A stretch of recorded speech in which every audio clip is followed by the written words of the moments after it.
Die Europäische Zentralbank legte den Referat. This is the Opie and Anthony channel.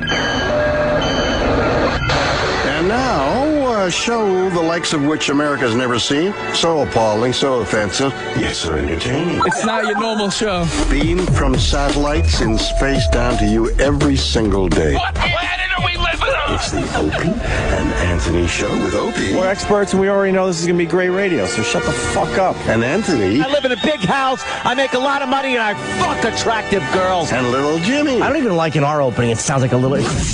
You dang open hand and don't listen to dang open hand. Stop with that shit. And now, here they are. Why am I introducing these buffoons? I'm William Shatner, goddammit. But enough of this palaver. Let's get the show on the road. Oh, Lord have mercy. Yes. How is everybody? Oh, look, the gang's all back together again. Not really. Sam's After a out. day. Sal's out. Oh, that's right. Fucking Manny, Sal. Where's Sam? Sam's a sick boy. Is he sick? What? Can't keep anything down. Is he vomiting? Really? Yeah, the image of Sam puking and shitting himself makes me very happy. Yeah, that's how he makes everybody else feel. Makes me very happy. Oh, man. I bet you his mommy is rubbing his tummy somewhere. Think he's got food poisoning or stomach That's what I virus? asked him. I don't know. I bet he... How could he have food poisoning if he doesn't eat much? Maybe some bad fish sticks. How do you get bad sticks? fish Chicken sticks? nuggets. Yeah. He'd have to be sick if he's going to take a day off, because you know how he likes that doing that after show. He loves it. If it was Wednesday, I'd say it was bullshitting. Yeah. Right. Because Jimmy's got his show. Well, I guess E-Rock has to do the after show today. Oh, boy. You're planning on it, right, E-Rock? Which incarnation of the 4 or 5 E-Rock shows? Well, we're 2 days away from the channel change. Oh, right. I guarantee that will be a clusterfuck. Yeah. Thursday, we move the whole operation to another channel. What channel? 103. 103, okay.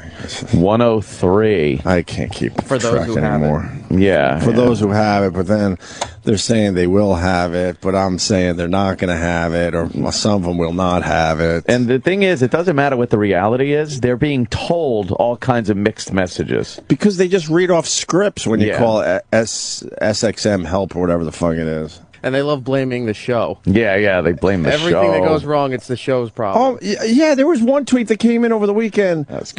They're telling us you guys decided blah, blah wasn't supposed to happen. Yeah, so I forgot what it was. Here's what I heard. Right. They told us that you guys decided to do that. No. What was that? I forgot. There was somebody told them that they didn't know of us moving to 103, so he sent them the documentation, Right. and they wrote back, "Oh, you are right. We haven't updated our file, so they didn't even know that we were moving." And Yeah. Why pay like a help service or whatever? Someone said we decided to be on 2 separate platforms. Oh, right, yes. Yeah, That's what it was. We decided. No, we didn't. Yeah. yesterday they wrote me on Twitter telling me about our on-demand being down, and I said, Yeah. "I work here. I know." That was another one. Supposedly they're fixing that. I don't know. It's That's a company-wide problem. It's just And Audible too. and Audible's down. What's wrong with that? What happened? Meteor hit one of the satellites. What happened? I don't know. It's fucking in space. God, if we had our whole career depends on 2 or 3 things that are flying in space, just zooming along, Holy right? shit! Constantly falling. Yeah, technically they're constantly falling, right? Yes, they're in orbit, so they're constantly falling around the planet. It's just amazing, because if something goes wrong with, like, something here on Earth, yeah, you're like, oh boy, they better get a repair person down at the transmitter or something. And they usually do it. And yeah, but it's like, oh, something wrong with the satellite. Oh boy, well, that's it. The company's over. Remember how long it took to fix the Hubble?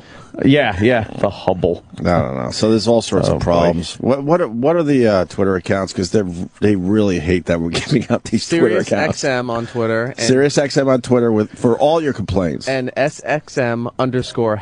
Okay, those are the 2 Twitter accounts. You guys are driving those people crazy. Which is good, because there's real questions coming in. We going to the festival this year, the comedy festival? I don't know. What? Comedy festival. I haven't heard of it since the day it was suggested. Travis? Well, you said you have a meeting. Oh, yeah. For We the Comedy Festival. Montreal Comedy Festival. Is that happening? I don't want to spoil your meeting today. Oh, please. We have a meeting today. No spoilers. It's still looking very good. Okay. From what I hear. Everything always looks very good. Well, here's the thing. Actually, this has nothing to do, from what I understand, with this company. It's SiriusXM Canada. Right. And those people got their shit together. And they're talking to Just for Laughs, but everybody's still on the same page. Hey, Just for Laughs wants to do it? Yeah. When is it? Just for Laughs, from what I understand, July got in or touch with us. something. It's in July? Yeah, late July. Late July. Yeah. It'll be fun up there. Montreal last 2 rules. It is fun. There's a couple different parts of the festival. There's a French side, which we wouldn't do, and then there's the Greek side. French and Greek. Let's do the French side. How fucked up would that be? I've never been there. What the hell, man? All right, whatever. And the bus tour is... Oh, that's happening in the fall. No. Nothing. And then we got to meet with the guy who promised me that we would move the wall, and then we don't move the wall, and he was the guy. Yeah. Like, he doesn't have to ask anyone else. No. I stood right outside that hallway. I go, we want all this space. He goes, well, I'm not really... He was honest. He's like, I don't know if I could give you all the space. I'm like, all right, give us 8 feet. He goes, 8 feet, what? That would be about here? And then he puts his arm like this. I'm like, yeah, that's all we need. And then he looked at what would be left for the new people. He's like, yeah, that's fine. No problem. Consider it done. Consider it done. And he's the guy. Well, is it? Well, consider it done. And then Maybe he meant dung. Consider it dung. It's shit. You're not getting it. He comes from the school of thought, just say yes to everything, and what? It eventually just goes away? He talks like a guy who's being kidnapped. He always talks like a guy who's just anything to make it okay in that moment. Right. Yeah. I don't know. Whatever. So, no, the wall was not moved because it cost, I don't know, $8 million or something like that. Yeah. This is 2 stories. I went to meditation last night. I was telling Anthony, then you turn your phone on after a couple hours, and man, the whole world changes. Like, you turn off your phone for 2 lousy hours and don't have really much human contact with anyone, and you turn that phone back on 2 hours later. There's always some treat waiting for you. What happened? That's what I was saying. Yeah. My Twitter exploded for real. The tweets were unbelievable. Everyone's like, oh, my God, did you see the black guy, the eyewitness out of Cleveland? Yeah. And I was like, what the fuck is going on in Cleveland? So I started reading Twitter, longer. You don't know what's going on? No. Jimmy doesn't know what's going on in Cleveland. Yeah. I just read that story. It's absolutely amazing. These 3 This broads. all went down at 8 o'clock last night. They've been in a house basically chained up for 10 years in Cleveland. This happens every so often. You get these stories of these women that were abducted, and then years later, they find them somehow alive. One has a kid, so apparently she had a child during the 2 kids. Well, I know she had a 6-year-old and an infant. Well, they've been missing for 10 years. And she then had 2 kids with the asshole that fucking captured her. Well, here's 3 guys, when the stories come out, you'll find out that they had the opportunity at some point in these 10 years to get away, and somehow they just didn't. I don't know. That phone call sounded like she was excited to be out. Yeah. Well, they're always excited once they do finally get their freedom. But in the interim, there's always these stories of like, well, they sent me to the store once, so I went and I got some milk and came back. It's like, why didn't you fucking run? They said they would do things. Like, it's always some weird fucking thing. It's psychological. Yeah, of course. And the girls were young when they were abducted, right? How old were they? 14? 16, and 21. So now they're 24, 26, 31?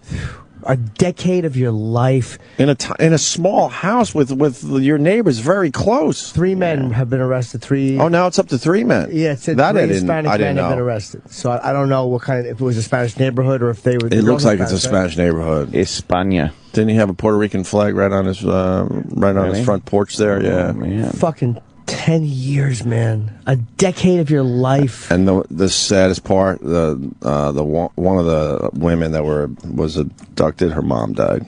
Her mom died in 2006. And they all say with a broken heart. It was the stress of her daughter being missing. 2 years after her daughter was missing, the mom died, and they all said from a broken heart. So she's got to deal with that. Yeah, because she's probably running out of that house. Can't wait to see mommy. Oh, I can't wait to see. Oh, mommy died 8 years ago. Whoops.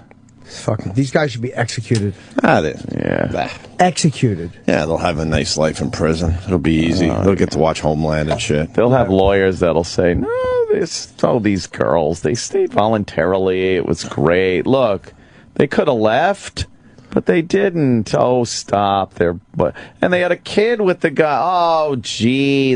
Yeah. You don't know who's... It's like that guy who kidnapped his daughter or whatever, and the wife had no idea, and she was 20 years downstairs.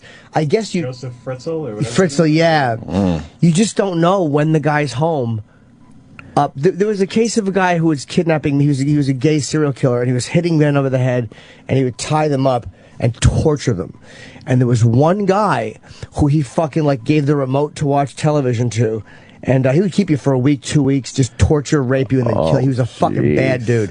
And then the guy got out of the ties and was going to escape, but he just didn't know if the guy was home.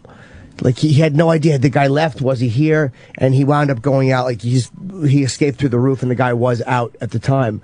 But it's what was he watching on the television? Well, apparently the Nielsen ratings had just come in. It's funny you ask, Larry. But that's the problem, is you don't know if they're home. So the one shot you take, you're afraid that they'll be home and kill you, because he thought he was going to be. But he knew he'd probably be killed if he didn't. So he wound up getting away. Wow! And they got this guy. Where was he out of? I forget where he was. I've never heard of this creep. He got. You know how I got to him? Remember we were looking at pictures of victims, their last pictures taken? Oh, yeah. One of the guys that was tied up, I thought was so chilling that I investigated the guy who did it. And the guy who did it had killed a bunch of people and wound up going to prison and dying in prison. Oh. How many did he kill in the end? No, man. I want to say 5 Jimmy or knows 6. his serial killer shit. I don't remember this guy's name, though. Is that him? That's the guy. Oh, God. I don't believe so. No. Then we won't say Believe his it or name. not, there's more than one gay serial killer. Oh, Randy Kraft was a doozy. What did he do? California.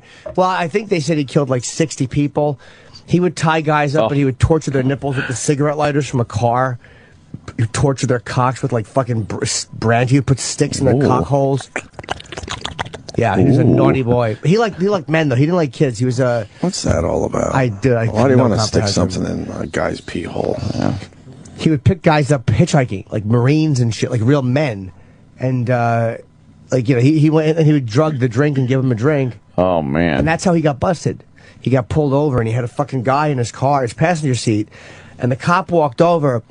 And Randy got out of the car to meet the cop halfway. That's always a sign. But he had a dead guy in the car. He had to do something. Right, oh, man. And the guy's pants were askew, or there was something about or Randy's pants. The cop just, of course, smelled the rat and then nailed him. That's how Bundy got busted. He got pulled over. These guys always get pulled over. Well, why don't you go 10 and 2 when you have a dead body in the car? Be a very responsible tail light or something. What did they get Ted Bundy on? Are doing 10 and 2 and don't get caught. I know.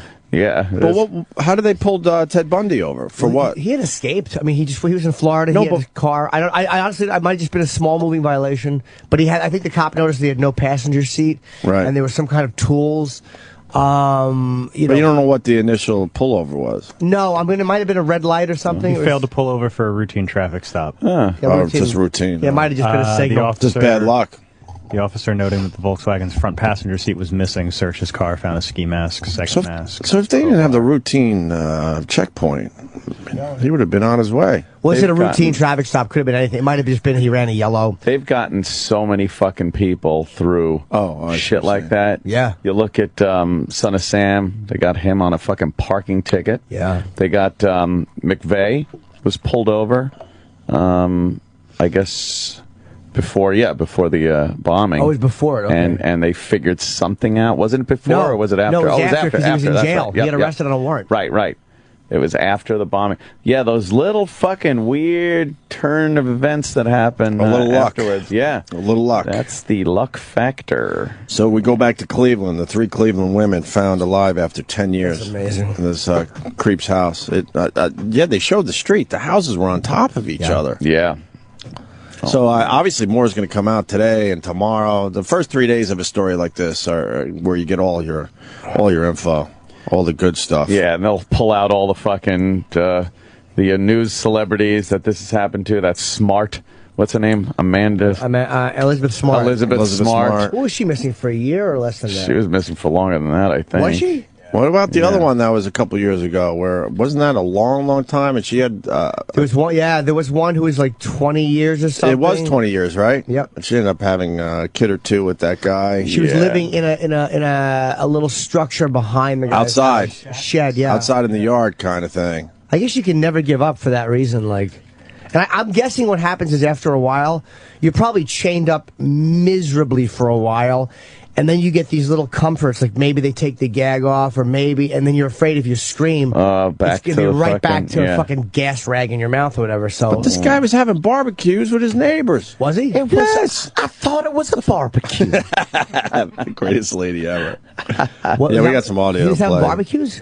Yeah, man, with the black guy that saved the broad. Wait, is that how they got caught after a barbecue? No, I'm still confused. Like, she was trying to get out of the house. Yeah, I guess. And this black guy saw and heard the commotion. Yeah, he explains it. Yeah, because the houses are so close, and he sees this. Which one was trying to get out? Amanda Berry. Do we have Amanda Berry? Right. Do we have Amanda's 911 Oh yeah, call? we got her chilling 911 call. The chilling 911 call. She's just fucking trying to get out of this house desperately, and then the black guy sees the commotion and goes and helps her. She was kicking at the door, and the door was chained, I guess, and she got an arm out, and she was kind of like fussing and kicking, and her arm was hanging out the door, and that's when the black guy saw that and like kicked the door down, and well, he was enjoying. The three guys are apparently brothers. He was enjoying his McDonald's, wasn't he? Yeah, well, of course. He was enjoying his McDonald's. Heard the commotion, came outside. I wonder if that was the first time she got upstairs, or how, well, I'm sure they'll all come out. Yeah. Believe me, there's a book and a movie in this. Oh, they're bringing in the dogs today, so see if there's any more. They have some suspicions because there's some other, there might girls or women missing in the area. All these Christmases and fucking Thanksgivings, these fucking cocksuckers, man. Imagine if they were just having the best time inside, treating them all nicely. Yeah, they were all mad that the cops came. Like, what are you guys doing? You're ruining the party. Man, they're gonna be, nice tits. They're going to be all fucked up psychologically, huh? Yeah.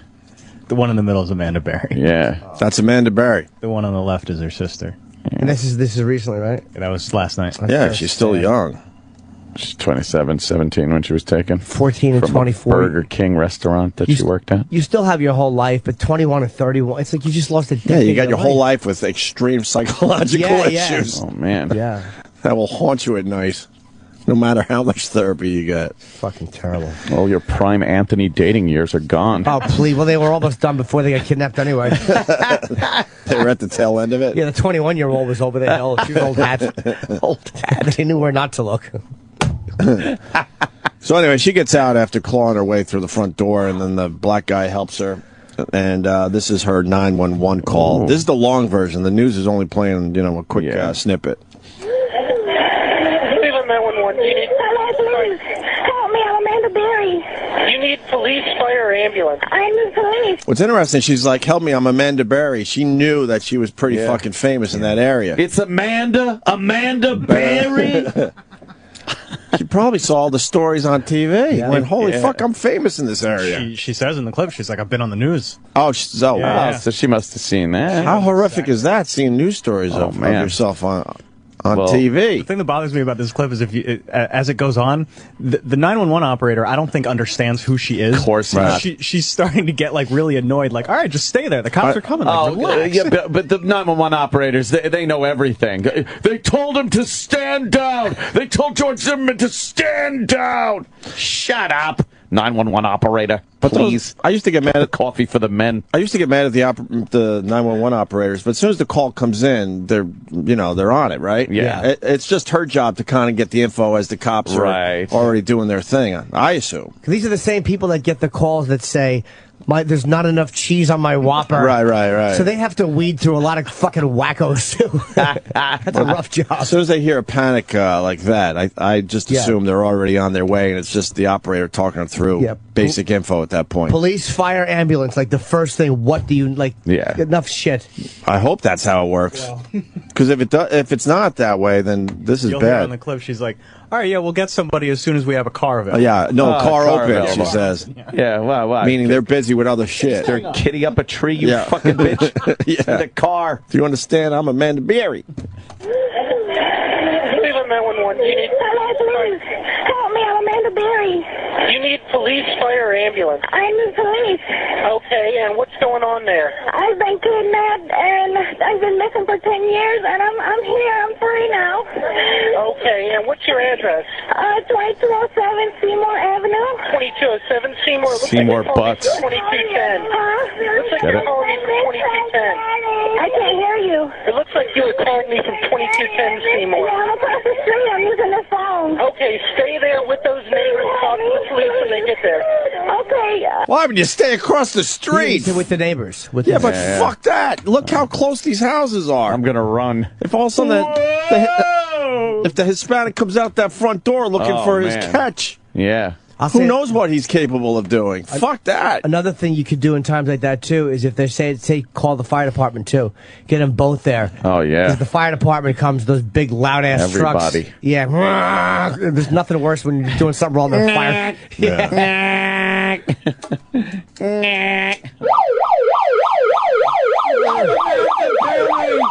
I'm Amanda Berry. That's my Edgar repellent. Edgar hates that.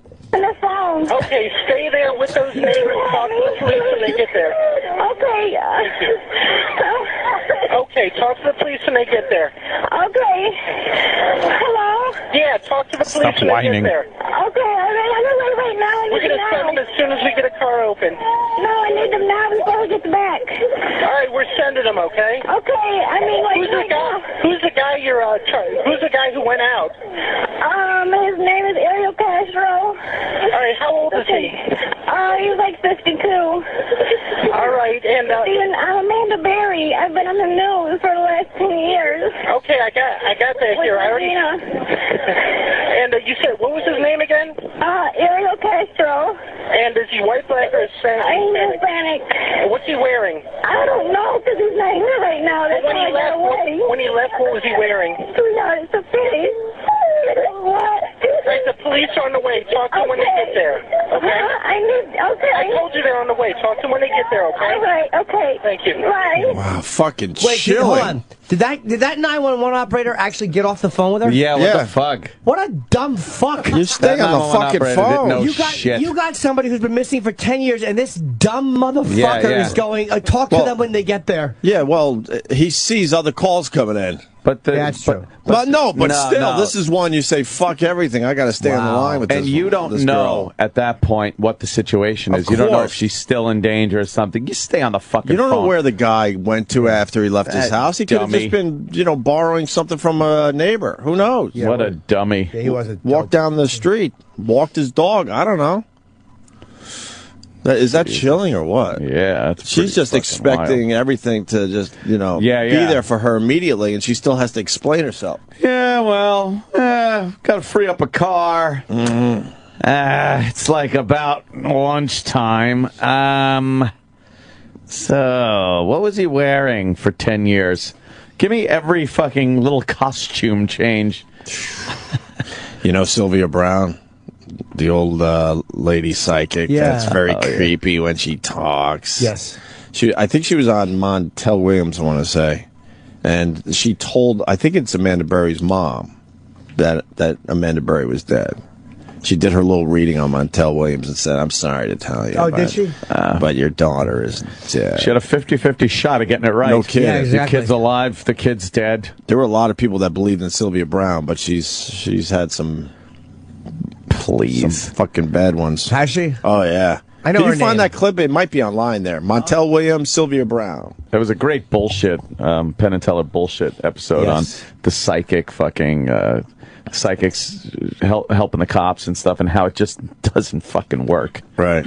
Never has. Maybe put Barry in, too, to see psychic gets busted. Yeah, no, we played that one in the past. That's the famous one. I happen to believe. If someone has a link to this, that'd be great. You take all your negativity and you carry it under your hat, I happen to believe. Good psychic. Carried under your hat. Yeah, you take your negativity to the bank. This fucking neighbor, the black guy. Yeah, we're about to play his shit. You mean New Orleans looter? Yeah, the looter. He does look just like the Heineken looter He from looks like the guy from New Orleans. Katrina. Oh, God. And Boy, the media loves the black witness. The black witness is the best fucking thing. Charles Ramsey's name is.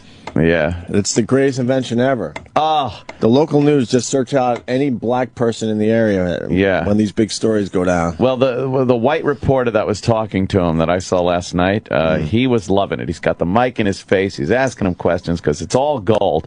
And then he said something to the effect of, "Well, you know, there's trouble when a white woman runs into the arms of a black man." He goes, "Because that just don't happen." And you saw the white reporter at that point. He's like, "Blah, blah. Well, thank you very much." He couldn't get away all from panicky. The potential racial fucking problem he was running into. The racial angle? Yeah.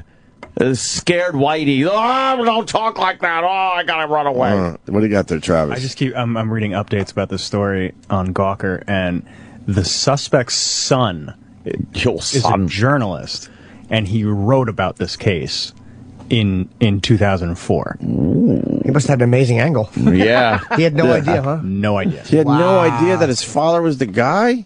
Come on.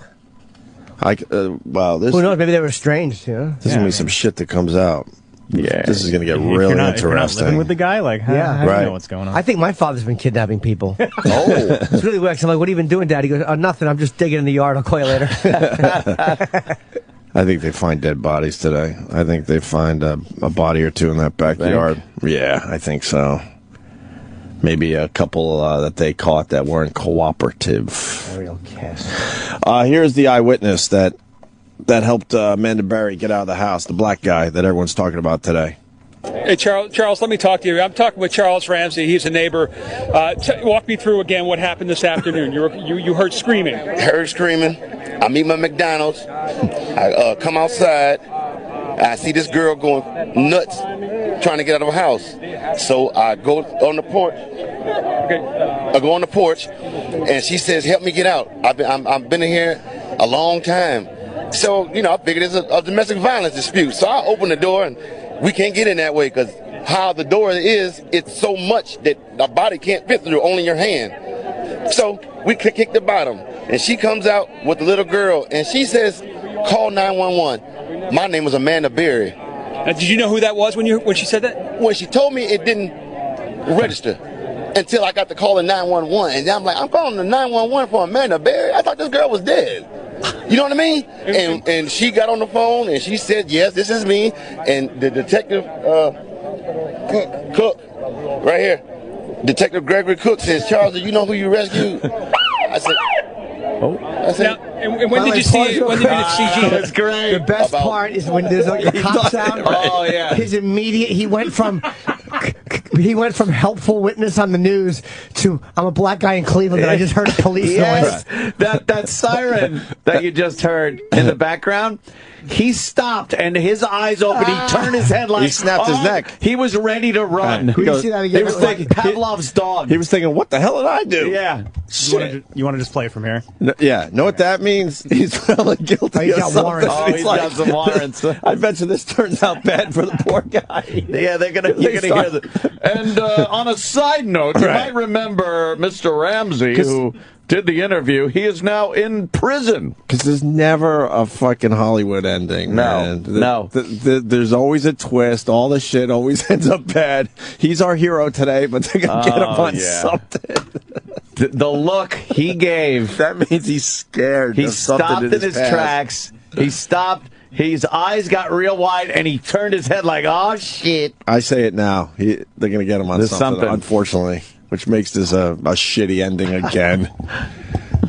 Cook, right here, Detective Gregory Cook says, "Charles, do you know who you rescued?" I said, When did you see?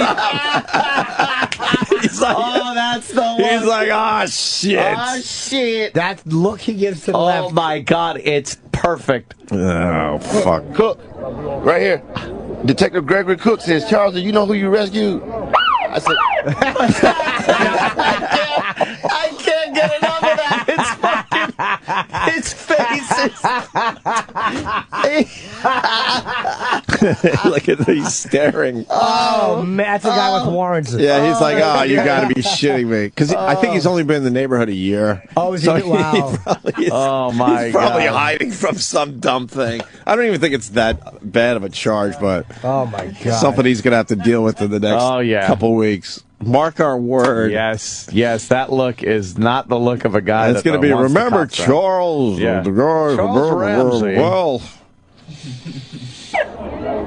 Now, and when did you see? When did you see Gina? About 5. We're good. So about 5 minutes after the police got here, the girl Amanda told the police, "I ain't just the only ones. It's some more girls up in that house." So they went up there, 30, 40 deep, and when they came out was just astonishing, because I thought they were going to come up with nothing. I figured, whoever she was, and like I say, my neighbor, you got some big testicles to pull this off, bro, because we see this dude every day. Every day. How long have you lived here? I've been here a year. Okay. You see come around? Right. I barbecue with this dude. We eat ribs and whatnot. Listen to salsa music. You see I'm coming from? Yeah. And you had no indication that there was anything going on? Bro, not a clue that girl was in that house or anybody else was in there against their will, because how he is he just comes out to his backyard, plays with the dogs, tinker with his cars and motorcycles, goes back in the house.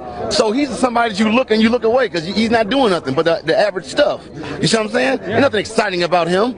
Well, until the day. His reaction on the girls' faces, I can't imagine to see the sunlight to be around people. I knew something was wrong when a little pretty white girl ran into a black man's arms. Something's wrong here. Dead giveaway. Dead giveaway. Charles, thank you very much. Giveaway.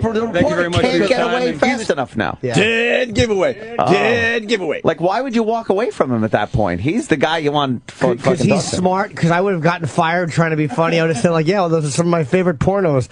Huh? Nothing. Nothing, sir. Good point. Good point.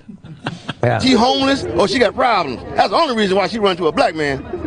Charles, thank you for being there, man. Charles Ramsey, neighbor, heard the screaming, took action, went and did what he needed to do. The rest is unfolding before us here on Seymour. I'm going to send it back to you. Unbelievable story. Those guys, the guys who kidnapped, are probably going to get in trouble.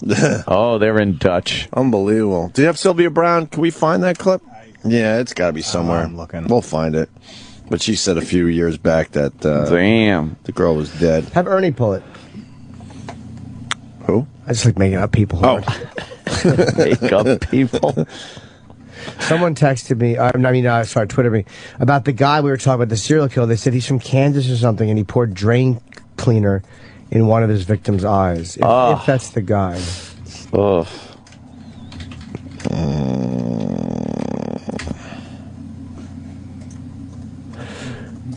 City Butcher? Let me see. Have you seen that photo? That's him, yeah. Oh, Jesus. Robert Andrew Burdella. Robert Andrew, he died of cancer in jail, I think, yeah. Yeah, I hope Medicare covered him. Yeah, I was hoping someone found that clip, but I don't see it yet on the Twitter. Opie Radio, if you got the Montel Williams Sylvia Brown clip where Sylvia Brown says this girl was dead when she did her psychic shit in front of that live audience. We barbecued. We had ribs. Listen to salsa music. We got Buzz Aldrin coming in a few minutes already. Buzz. Yes. So that's all we know on this story so far? So far. Are the 3 girls healthy? And their kids healthy? And how many kids are there altogether? I've heard 2. I've seen reports of a 6-year-old and then an infant. 6-year-old. So there's no record of the 6-year-old. I read that this morning. No, so she has. I doubt she was going. They never went to the hospital. Obviously. No, I know. I'm just saying. Is that the 6-year-old right there? I think so. So that girl. Oh my God. I can't confirm that. And then you got a daughter with the fucking. It's amazing. I mean, that kid definitely looks like half Hispanic. Yes, definitely. And she's stuck with her forever. Stuck. She loves the hell out of the kid. But I mean, you have to think of him. No kidding. That's fucked up. How do you work that through your head? All 3 are in stable condition. The 3 missing girls. They're all stable. Yeah. And one report says investigative sources say chains found hanging from the ceiling. Jesus. Oh, that's never good. So all three brothers probably just fucked all three girls. I mean, for years. That's what they were probably subjected to. Yeah, I'm sure it wasn't pleasant. So what do we do with these guys? Execute them. Yeah, of they course. they Of won't. course. What they should do is just put bullets in them. There's no redeeming value in society for these people at all. Zero. No. Wow. I got some good questions for Buzz Aldrin, by the way. Oh, you do. They told me I should have been an astronaut in school because I just took up space. Fucking watch him crack up. That's a good joke. Gonna He laugh probably like- has never heard that either. Nah. Yeah. I'm gonna do an April Fool's joke. No, don't do an April Falls joke on Buzz. How old is Buzz Aldrin now? 41. It's amazing. 41. Man. I'm guessing he's 80 something? In his 80s, yeah. And we had him on how many years ago now? 4 or 5. Is it that long ago? Yeah. And now the woman he was with that day, they're getting a divorce, right? Oh, shit. I believe so. At that point, wouldn't you just stay in there? Oh, cheaper to keep her. People are sending me the article where Amanda Berry's mother asked psychic Sylvia Brown, is she out there? And Sylvia Brown said she was dead. Yeah, I've got the article. I know. Because a lot of people are reposting it today. Right. But none of these articles are linking to a clip, so I would assume that if there's one out there, Sure. they would have already. Yeah, of course. We'll find it. Yeah. When you're one of fucking 12 people that walked on the moon, you should be able to do whatever the fuck you want. Of course. If you want to get a divorce and not have to give her anything, you got that. You don't want to pay taxes, you get that. Well, she helped him walk on the moon, right? Oh, yeah, yeah. Even though I'm they probably sure. got married after the fact. Yeah, yeah. So all Settled his their divorce. Yeah, I remember it was pretty ugly for Buzz Aldrin. Poor Buzz. She had absolutely nothing to do with his walking on the moon and his walking on the moon money, but she gets Of course. a shitload of it. She wasn't up there fucking looking back at a little fucking Earth going, yeah, we got to get back there, apparently. I can get back. I bet you he wants to get back there. Oh. Get away from her. Oh, yeah. Especially when you're the second guy on the moon. Yeah. He's checked in already, so we got to take a quick. Oh, yeah. Why don't we break? Yeah. All right. We'll set the field for Buzz Aldrin. Stay there. You're listening to the Opie and Anthony Show. The Opie and Anthony Show. SiriusXM. The Opie and Anthony channel on SiriusXM. Coming up this week on At the Movies with Norton and Voss, the guys review the latest Liam Neeson thriller, Taken 2. It was awful. It was great. It stunk. It was fucking great how he just beat everybody up. I loved it. Yeah, it was predictable garbage. Don't be scared of him. You loved it. It was terrible. It was a terrible movie. I love Liam Neeson. I think he's amazing. Her big dad, stepdad have pony. You know? And then at the end he brings the fucking big singer. I saved her life. Oh, it was fucking horrendous. It was good action, though. I mean, it was the good. action was good, yes, but so what? That's all coming up on the next At the Movies with Norton and Voss. The Opie and Anthony Show is back. Go on, sit down. The celebrities are ready to entertain you some more. Got Buzz Aldrin about to enter the studio, an American hero. He's got a new book called Mission to Mars, My Vision for Space Exploration. Pull that chair out for Buzz Aldrin. Welcome back to the Opie and Anthony Show. Any relation to the Oh no. Opie on TV? Oh. Well, Ron Howard. No, I'm no relationship. No. You know, we gotta. But I was named after him, sir. Because I looked like him when he was a little boy. We're on too, you say now. Oh, there we go. And we had Ron Howard. Pull up a chair, sir. And we discussed that, and it was a terrific day. Yes, Ron Howard is the TV Opie. Yeah, we had him on the show. No, this isn't the actor. This is the manager of the Beverly Hills Hotel. Oh, so that's a different guy. Oh, really? I was going to a debate at the Reagan Library. Yeah. And my girlfriend tried to buy a tie downstairs, $60. She said, "I'm not gonna pay $60 for a tie." So Ron says, "Here, take mine." And then I'm walking down the hallway, and I remember I don't have a belt. He took his belt off. Wow, that's pretty cool. Well, that's what you good get. to be Buzz Aldrin, isn't it? You're an American hero, national hero. I need a tie. Guy just hands you a tie. Yeah, exactly. Well, you got a lot of crystals on or something. He wanted it back. Oh, he did. Oh, yeah. Oh, Yeah. did he? What's all the crystals about? The bracelets. There's something going on there. Oh. Evil spirits. Yeah. Opies and so forth. Gotta keep those away. Buzz, pleasure to have you here, obviously. Yes. And you have Mission to Mars, My Vision for Space Exploration. Missions. We tried to put an S on it, and they... No, can't do that. Oh, so they just went mission. But you're talking multiple missions. This is ongoing. Right. Sustaining. They don't come back. Really? Okay, all right. Why don't they come back? Is it just the distance is too far, or how come A lot of reasons. We want to build up as rapidly as we can a sustaining number, and if you want 60 people there, it takes 20 years to... Nobody's going to build a 100-person spacecraft.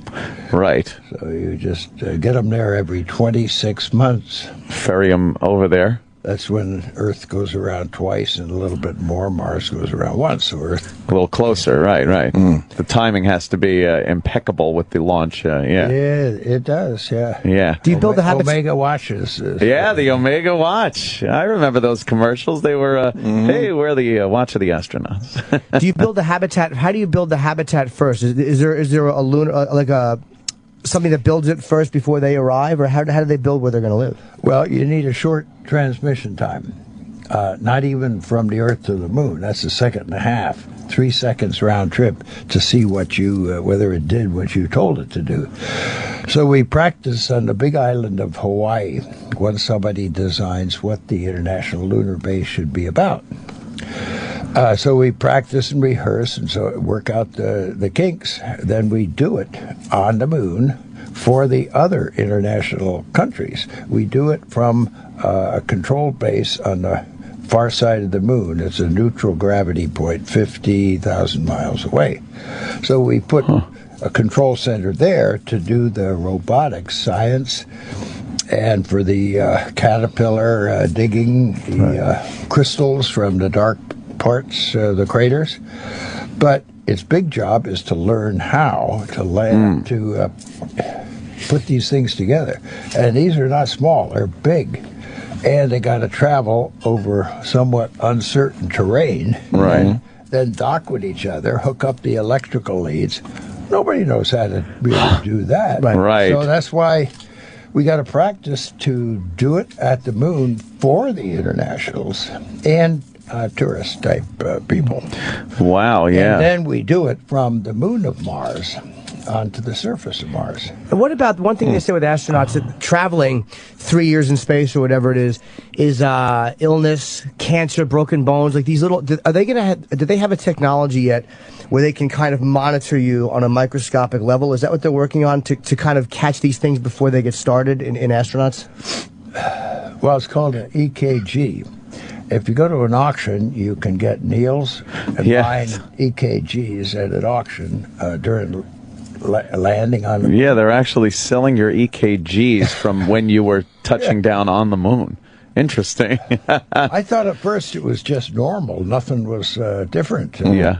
But were you too little wound up? But it's taken, several years to put together this plan that really tightens things up with the whole space program. We look at space policy as it evolved since rockets first came out. Sputnik, Yuri Gagarin, and our reaction to that with Mercury catching up during the Gemini program and Apollo.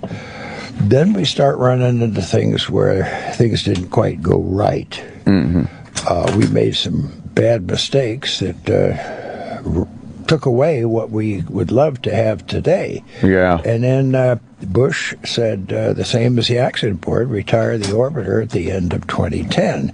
That's 7 years to come up with a substitute. It's still in there. Right. That's a shame. It's I really it hurts to watch and see what's happening to the space program. The shuttle wasn't the original design at all. It wasn't? No, 2-stage, fully reusable, wings and wheels on the orbiter, wings and wheels on the booster. That's what we'd love to have now. Oh. But there are reasons why that didn't happen, and generally, like so many things, it's short-term objectives in politics. So this foundation is going to look at space policy, exploration, science, development, commercial, and security. Now, I'd put security first, but I'd be a warmonger if I did that. But it's also planetary defense from asteroids impacting. And what is really needed now is a test bed at the station for long-term life support. Okay, NASA needs that in a bad way. The space station needs something to do. And this Inspiration Mars mission with the married couple leaving in January of 2018 for 500 days flyby of Mars, that's a great stimulation. There's some other political stimulations that need to be cultivated by people like you even before the end of Obama's term. Because if he helps who he thinks is going to win, then who he thinks is going to win has a marvelous opportunity as approaching the 50th anniversary of the first through the last, centered around the re-election of 2020. Okay? So either Obama's successor makes a meaningful commitment within 2 decades for permanence on Mars, or if he doesn't, she doesn't, why, the guy running against him or her says, well, no problem, because Obama didn't pay any attention to the 50th anniversary of Kennedy's speech sending us to the moon. Why should anybody in that administration care about 50th anniversaries and commitments to the future? Can you imagine what Earth history is going to be like 200-300 years from now when it records a leader on Earth of an organization that made a commitment and saw it follow through for human beings from the Earth to make a 2-planet system for human beings by beginning permanence on another planet? Be amazing. Now, that is going to go down in history.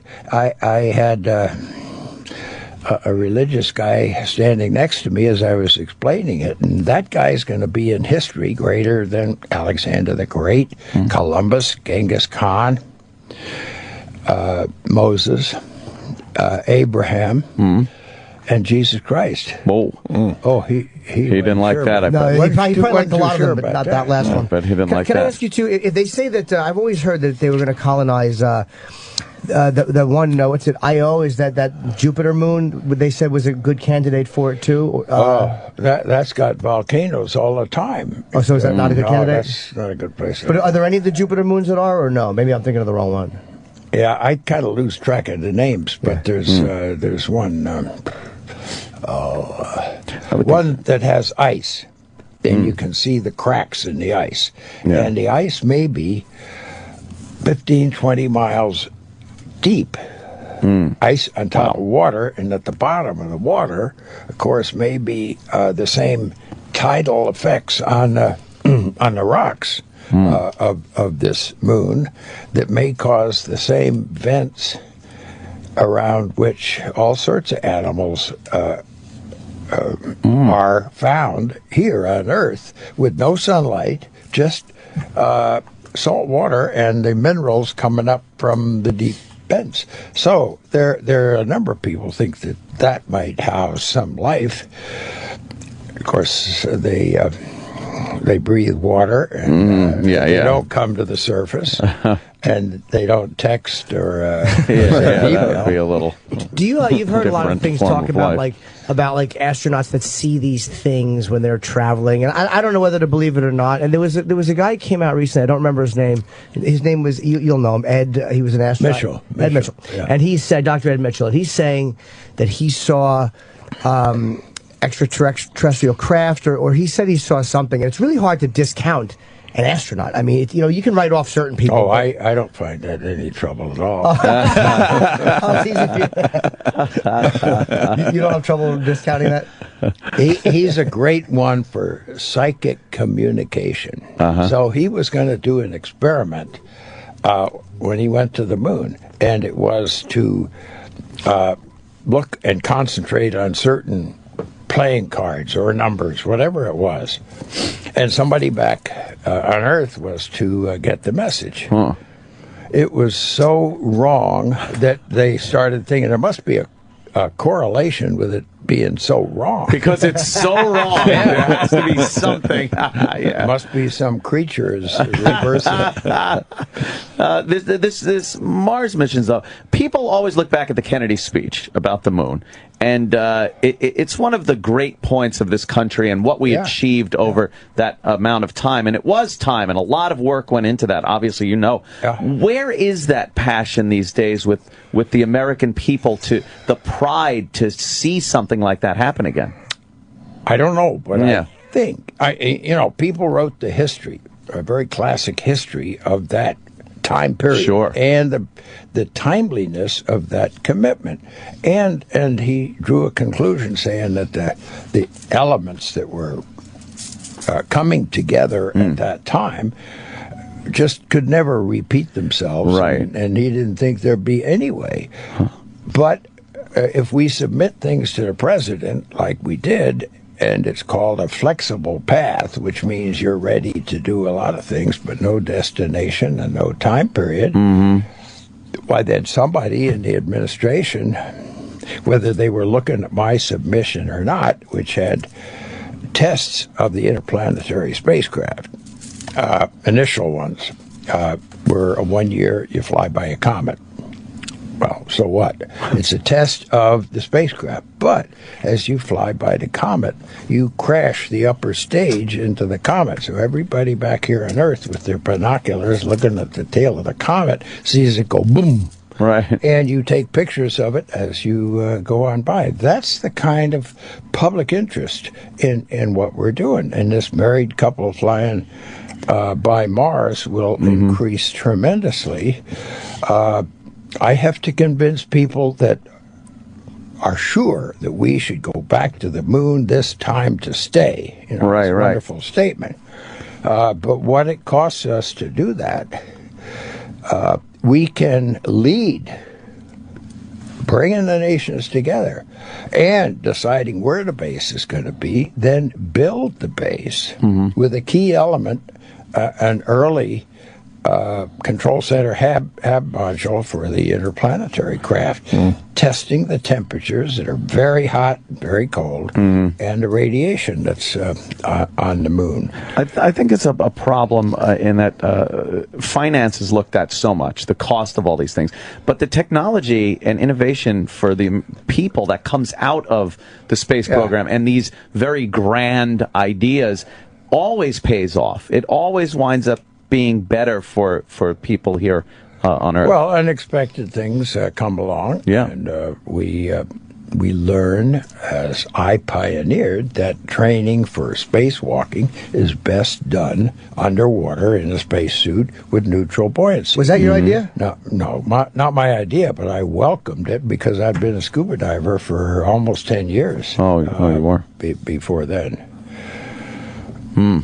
Now, why a married couple too? Is that because literally, do they have any experience with sex or the possible procreation in space? Is that something to do with it, or just so people could? Why a married couple? I'm not sure that there's enough room in that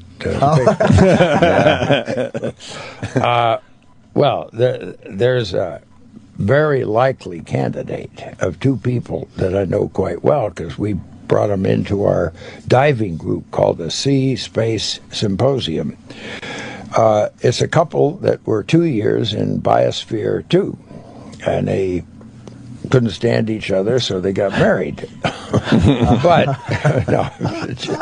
they head up a company now that is building the long-term life support systems for the government Orion spacecraft, which I don't know whether it'll ever replace the shuttle. Now, back in 2009, we were looking at this gap if we don't fill it between our replacement for the shuttle and when the commercial guys will be able to take things to the space station. We're going to have a gap, and we've had one from the government. We flew twice past the 2010 deadline. But what I proposed in 2009 was, with 2010 coming up pretty soon, I said, no, let's fly the shuttle once a year. And we can get enough things done. Now, in between, 30 months before and after for that particular orbiter, then you got 6 months in between to be working on the next program, whatever it is. They didn't buy that, but look at who predicted we were going to have a problem and had a ready-made solution. Yeah, and now we're at the mercy of the Russians, I gather. Well, we're financing their space program. Exactly. I want to plug the book. It's amazing. Sorry. It's called, it is called, I'm going to get it absolutely right, it's called Mission to Mars, My Vision for Space Exploration. And it is out today, I believe. And you can get it in bookstores or at buzzaldrin.com. This book explains, and you got some great people on the back. It's always hard to get people on the back to promote this, but colonizing space is essential for the long-term survival of the human race, and this book shows us how. Stephen Hawking. So you have some really legit people on the back. He said we got 200 years to establish an off-planet habitation for the survival of people here in case of an asteroid impact, nuclear war, pestilence. There must be some other real tragedies. Yeah, there's some other bad stuff. It is a great way to kind of not have all your eggs in one basket, and if we do have the technology and the minds behind it, I don't see why we wouldn't do. Well, I mean, just think. The human race originated on Earth, either in the Garden of Eden or crawling down from the trees, and we've been here for how long? And now we will be a two-planet system with growing again with the challenge of trying to make that place terraforming, they call it. It's pretty long-term and rather impressive things you got to do to sort of reverse nature a little bit. Sort of a shake and bake planet. Yeah, but Al Gore thinks we've been reversing nature. Right, yeah, here on Earth. What would you use for energy when you're there? Where would the main source of energy come from? Well, I don't know whether we can find plutonium or uranium there. Nuclear. Solar dynamic, where you take and focus the sun's rays on a focal point and then circulate a fluid through there and compare that temperature with the temperature on the back that's not seeing the sun, that radiates outward to the blackness of space. Temperature difference is a way of generating electricity. You put electricity into an air conditioner and you circulate a fluid around and you get cold. You take away heat. Well, you can... I'm exceeding my knowledge of hydrodynamics and thermodynamics, but there's no doubt that works. They compare the surface water with the cold water in Hawaii and generate electricity. The surface temperature and geotech is the temperature down where it gets quite hot, whether it's lava or not. And that's stored energy for that can be used. Yeah, but it's, I believe, more efficient than photovoltaic, which is what China is beating the pants out of us and making it. That's supposedly not very efficient. No, it's really hard, and it takes large amounts of area and construction in outer space to be able to beam that energy back to Earth. Yeah. What kind of psychological testing, too? Like, there's got to be some intense stuff these guys have to go through for that type of... Yeah, they were telling me we got to rush out of here when I'm through to get to CNN. So let's not dilly-dally along if we're doing... You got CNN to do, huh? Yeah, well, busy guy. Because I was reading, I'm reading something about. I mean, I hate to dilly-dally, but I'm reading something about how the psychological testing for the astronauts for this type of long-term travel is very, very tricky, because you don't know how somebody's going to respond after being away from the Earth for, say, a month or 2 months or a year. Well, they've got tests in Europe of a number of people, candidates for astronauts that have been up there for 500 days. It's called Project 500. And we put these people in the biosphere. I think a part of it is to make sure that you put a big time lag in any communication with who's running the show. But what the hell, we get used to that now with our iPhones. We text somebody, we don't get an answer right away. It comes a little later. Yeah, sometimes we send a questionable photo. Now, do you think that we're better off with space travel with the government handling it, or is privatizing it, do you think, a better way to go? Because things tend to get done a little bit faster. Yeah, well, they certainly do, and they're historical examples. But I think in general, you can compete at the design level. We can't always do that with the government. You take what you buy. You compete at the design level, and then you make a selection, and then you cooperate with other people at the operational level. That you can do a little better with the private sector. And that's a good compromise, and you make an investment, and you get a return. The government doesn't get any return at all, so the motivation isn't quite there, especially if it's a cost-plus contract. That means you bid on it. Whatever it costs you to make it, you get reimbursed plus. See, if you run way over, you get reimbursed for all that. How important was the Cold War and the motivation for the lunar program, as opposed to us needing some kind of motivation for this? God, you're asking all the good questions, and we're not recording it. I know, right? Well, check 1, 2. Yeah, I told you to ask that. All right. Let me not answer that, but use that as a springboard. Okay. I believe that the English-speaking nations did a lot to save the world from tyranny in World War I, and certainly World War II. Sure. The Cold War, English-speaking nations stood up against the expansion of communism in many different places. If anybody stems the spread of radicalism, it's going to be the English-speaking nations. Certainly. Okay, now, Russia and China, they get along pretty well. They got different language, they got different symbols, and they get together to do what? To thwart the U.S. in what it's trying to do.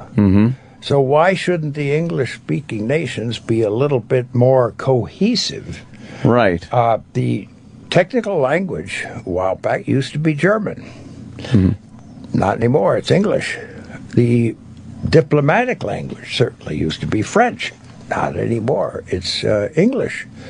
We can get together, most of them, but the really crucial is India in Asia. And I think if we can cultivate the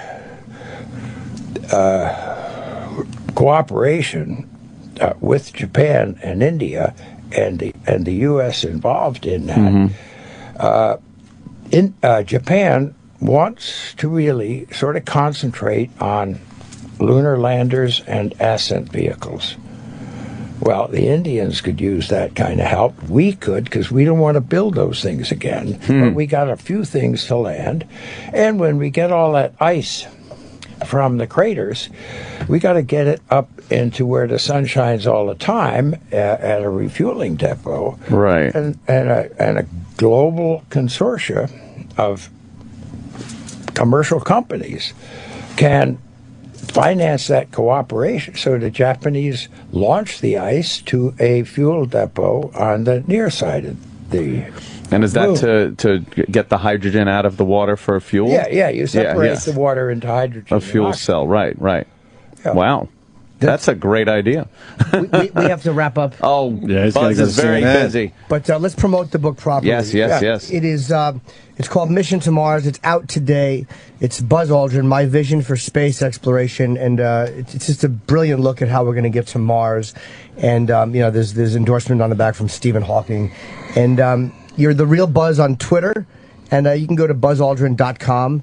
If you want to, find out more about the book, or you want to order it, or just go to a bookstore. Are you doing any signings? Do you know, or you're not? Oh yeah, tonight.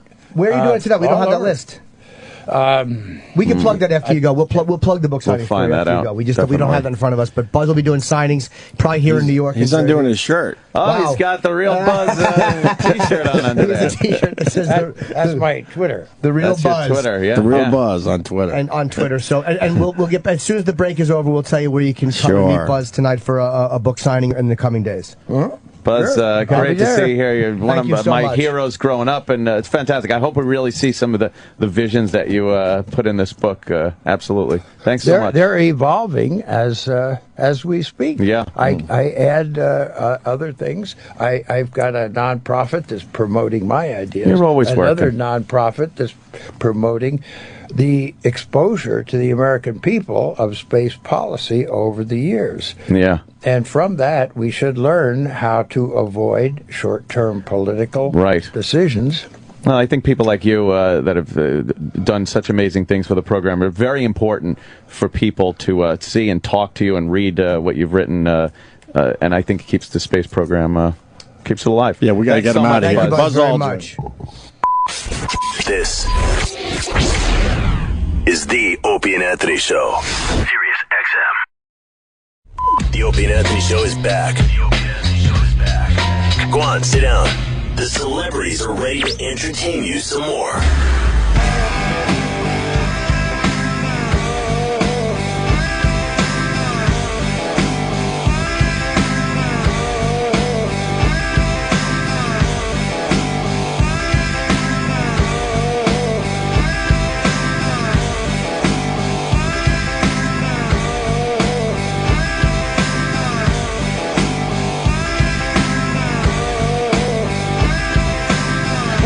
That's great. Hilarious. I don't know. I don't know what just happened. I gotta be honest with you. I tried to get to the bottom of his bracelets. He wouldn't answer that question, and then what the fuck happened? I don't know what happened on that. We on had this a one. fascinating interview with Buzz the Aldrin, second man to walk on the moon, Buzz Aldrin. Yeah. He's 83 years old. 83 what a years delight. young. And he's got What a delight. and he's got a young girlfriend, by the way. Of course he does. Why shouldn't he? He's Buzz. Holy shit. She couldn't have been more than 45, I think. Or chippy. Yeah, what's that? I adore Jimmy Norton. But there's just something that I love when you don't get what you want. Sure, I don't blame you. There's something like, oh boy, there it is. Absolutely. And you see it every day you show up for work.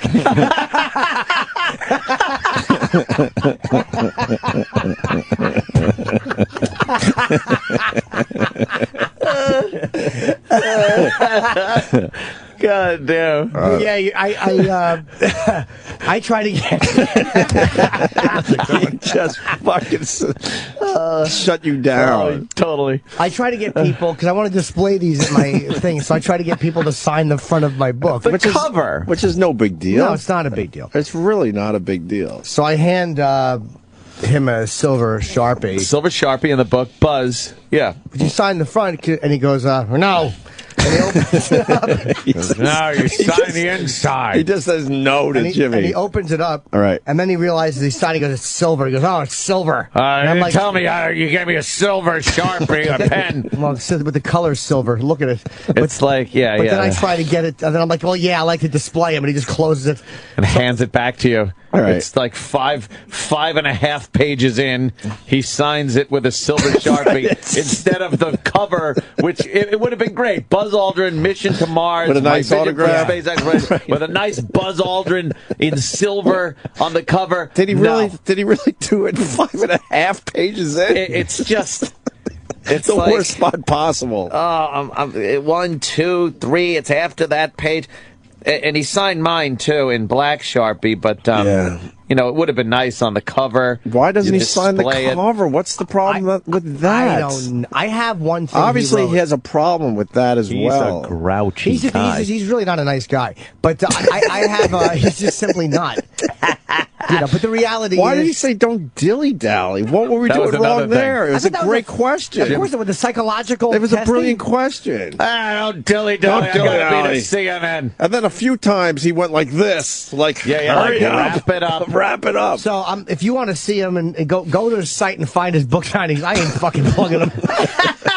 But I will say this. You know, for me to be rude to Buzz Aldrin, I just couldn't be. No, he's an American hero. Yeah, believe me, that exchange with anybody else would have ended unpleasantly, but it's just sometimes you just got to shut the fuck up. First of all, he's an older gentleman, so you know, he looks great for 83. And I'm looking at his rings, and I'm like, he's wearing girl rings and girl bracelets. There was one ring on that was absolutely something a girl would wear. Maybe it was something somebody made for him. No, but it looked like. I think it looked like a half moon or a crescent moon. I saw that. A crescent moon and a little dot, so that would be Earth, obviously. But it's something a girl would wear. But very feminine. But he looked at it and said, "Oh, there's the crescent moon and Earth. I gotta wear this." That means something. No, that's a moon man fucking ring.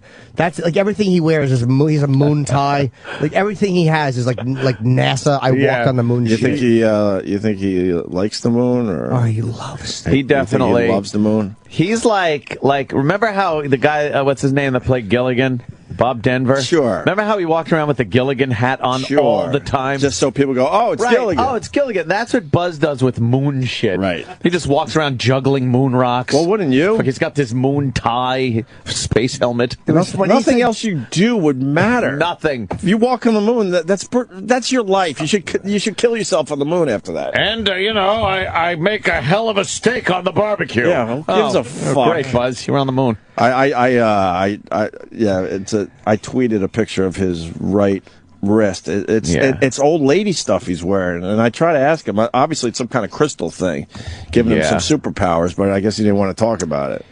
When he said "Don't dilly dally," and he said, "Anthony, you asked the good questions." I swear to you, I wanted to ask when he was talking. When you're in space, does your hat float off? But I couldn't do it without laughing. I could feel it.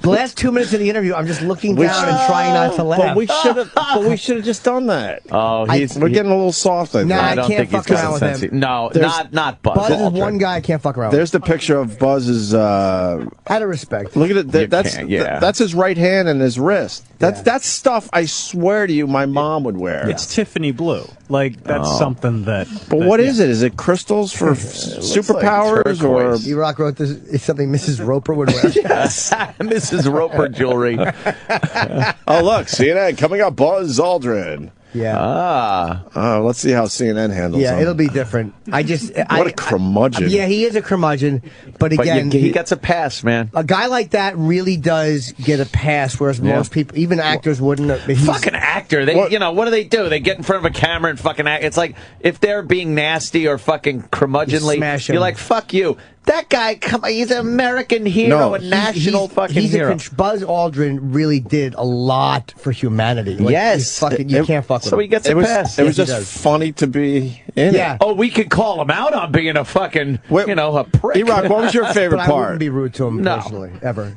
What was your favorite part? I kept just staring at his jewelry, and he kept doing this when he would talk to Jim. He would shake it and point it into your face. Yeah, and all the old lady jewelry. You'd hear like this in the microphone too, but as he was moving his hand. Was that camera on? I'm sorry, Opie. Was that camera on at the end when he wouldn't sign the book cover? No. He turned it off. Why? Oh, we should leave it on. Yeah. Till he left the studio. Yeah, he never leave it to turn the camera off. He wouldn't sign Jimmy's. He didn't even want to take pictures with us. No, the picture's like, he's walking closer and closer to the door. Who's got the camera? Yeah. I wish we had. He wouldn't sign Opie's Sudoku. Well, he waved off the Sudoku. He waved off the Sudoku. I'm trying to get famous people to sign my Sudoku. You almost got a Buzz Aldrin Opie Sudoku. No fucking way. I'm sorry. Negatory on that one. And then I'm like, well, I want to get my book signed. Then I want to give it to my brother or something. Keep it. Why would you give that away? It's fucking Buzz Aldrin. Oh. But I didn't get it signed because Roland goes, he's not signing any more books. He doesn't want to sign anymore. No, he was done. He signed like He was trying to wrap the interview 10 minutes before he was Yeah, but supposed to then leave. he started babbling more. I Then he know. kept talking. I fucking ran to him to make sure I got the book signed and a picture pronto because I knew he wasn't fucking waiting for shit. That he wasn't. He was waving off all kinds of signatures. Yeah. Wow. Oh, man. I was going to try to get him to sign the cover with the silver Sharpie just to see Jim's face. I would have been funny. But it was I'm just- not that bent out of shape because I do have a photo with him that's Yeah, signed, yeah. and I have something that, like a book he wrote years ago, which is just like a thing of the moon and it's big black, and like I'm gonna sign it. I have a beautiful Buzz signature displayed in my That's great. house. Yeah. So I don't really care. That's why it's more funny. But you'd be out of your mind if you didn't have that. Apollo He 11. refused to sign Eric's photo. Oh, he didn't Yeah. sign Iraq's Why? photo. What happened, Iraq? Right as he was leaving, I had it outside, and I said, "Could you sign that?" He looked at it and then just kept walking. he's just not a, Yeah, he doesn't even say no. That's the best part of him. He doesn't even say He no. just kept walking. Maybe you remind him of what he landed on. Yeah, he specifically told me 5 years ago he doesn't sign things, with him and the moon. So Eric, you should have known better. No, he doesn't sign things that he hasn't written. That he Yeah. hasn't written. Yeah, I know. If he wrote it, he would. He was sign very it. apologetic last time. He What? when he refused to sign my photo, I had a photo of him. Apologetic, then just sign it. And he said, I'm sorry, I'm trying not to sign things that I haven't written anymore. Why? Who cares? I guess he does see a lot up on You're eBay. 83. I can kind of understand that. But when like- you've been interviewed by a radio show Right, and right, people right. in that studio, it's different than when Yeah. you're walking down the street. Oh. And I tell you, he didn't want to sign my fucking photo of me and him. Yeah, yeah. At that New Jersey thing. We're back. Oh, that's your old girlfriend. That's Yeah. My ex-girlfriend that story, yeah. was talking to because he wouldn't sign it. He was such a dick about it. I asked him to sign. It was me and him. Yeah. And he goes, not right now. I'm like, well, it's me and you. It was him and his wife at the time. And he goes, and he just walked away. So I was like, fuck this. So my ex-girlfriend was with me, and me and Voss were inducting Abbott and Costello to the New Jersey Hall of Fame. So a few horrible pool owners association. Yes, we were doing a thing for fences.com. and she walks over and she goes, "Give me the picture." I go, "What?" And she goes, "Give me the picture." And she goes, "He's going to sign it." Oh. So she takes it over and walks back a couple minutes later. And I've told this story before, and it was signed really nicely. Buzz Aldrin, Apollo 13, blah, blah, blah, blah. Like he 11. signed it, no, whatever it was. He signed it really nice. And I'm like, what the, how did you do that? And she goes, well, this was what her take on it was. She said, look, he's trying to fuck me. So, and again, yeah. I'm not saying he was. That was just how she interpreted it as a girl. He was just chatting. Just say I had to take his rocket into my crater. Yes, his rocket spilled rocket sauce in my mouth. But I guess they were just chatting, and as a girl, she interpreted it like that. But she said, like, look, he's trying to, he wants to fuck me. And I said, would you sign something? And he goes, sure. So she went back with this picture, and he goes, you got me. He's like, you got me. And then he goes, a little later. And then his wife just goes, just sign it, Buzz. I love that. She's had it with his nonsense. Just sign the goddamn But thing. after that, all these people kept asking him to sign napkins. You started the train rolling. Oh, Yeah. fuck. Oh, Yeah. I wonder if his whole demeanor and his whole life would have been different if he was the first guy out of that fucking lunar You think module. that's what this is all about? Maybe. It's, the fucking Probably middle child syndrome, But don't forget, Neil Armstrong became a recluse. He really did, yeah. He was very, very private.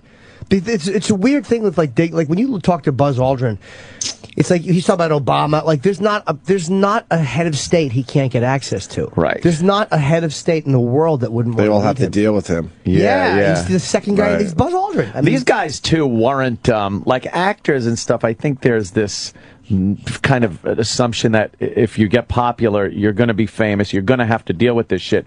These guys, although they knew there's fame that came with it, more importantly, it was this mission. They were just fucking, either Air Force or Navy guys or fucking, How many guys walked on the moon officially? 12. It's up to 12. A dozen gentlemen. And was it determined that Neil Armstrong would be first? How was that worked out? Or was it a last minute thing? I think it was just luck of the fucking draw mission. Oh, there he is. They have him over at he's saluting. CNN.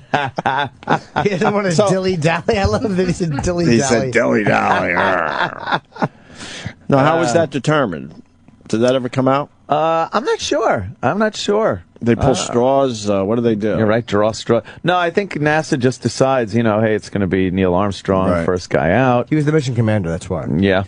Yeah, I guess that's all it was. Yeah, I guess Armstrong was a civilian at the time. I think Buzz was military, though.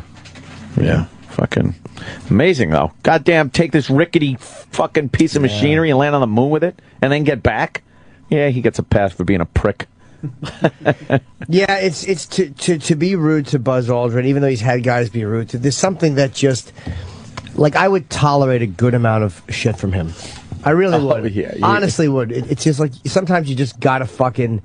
You got to be respectful to a guy like that. I don't give a fuck. If he spit on me, I'd probably object to it. Right. But him just being a little... You'd have Buzz Aldrin spit on you. A little grouchy. Him just being a little grouchy, it's like, the guy fucking, he gave a lot, man. Yeah. He's a man's man. Dealing with that divorce, it couldn't have been fun either. Well, you just see her side of it all of a sudden. You kind of do, right? Yeah, he probably just tortured her. All those moon photos are of him. Every photo you see of those iconic pictures, that's all Buzz, taken by Armstrong, because Armstrong had the camera. I think there's only like 1 or 2 pictures of Neil on the moon.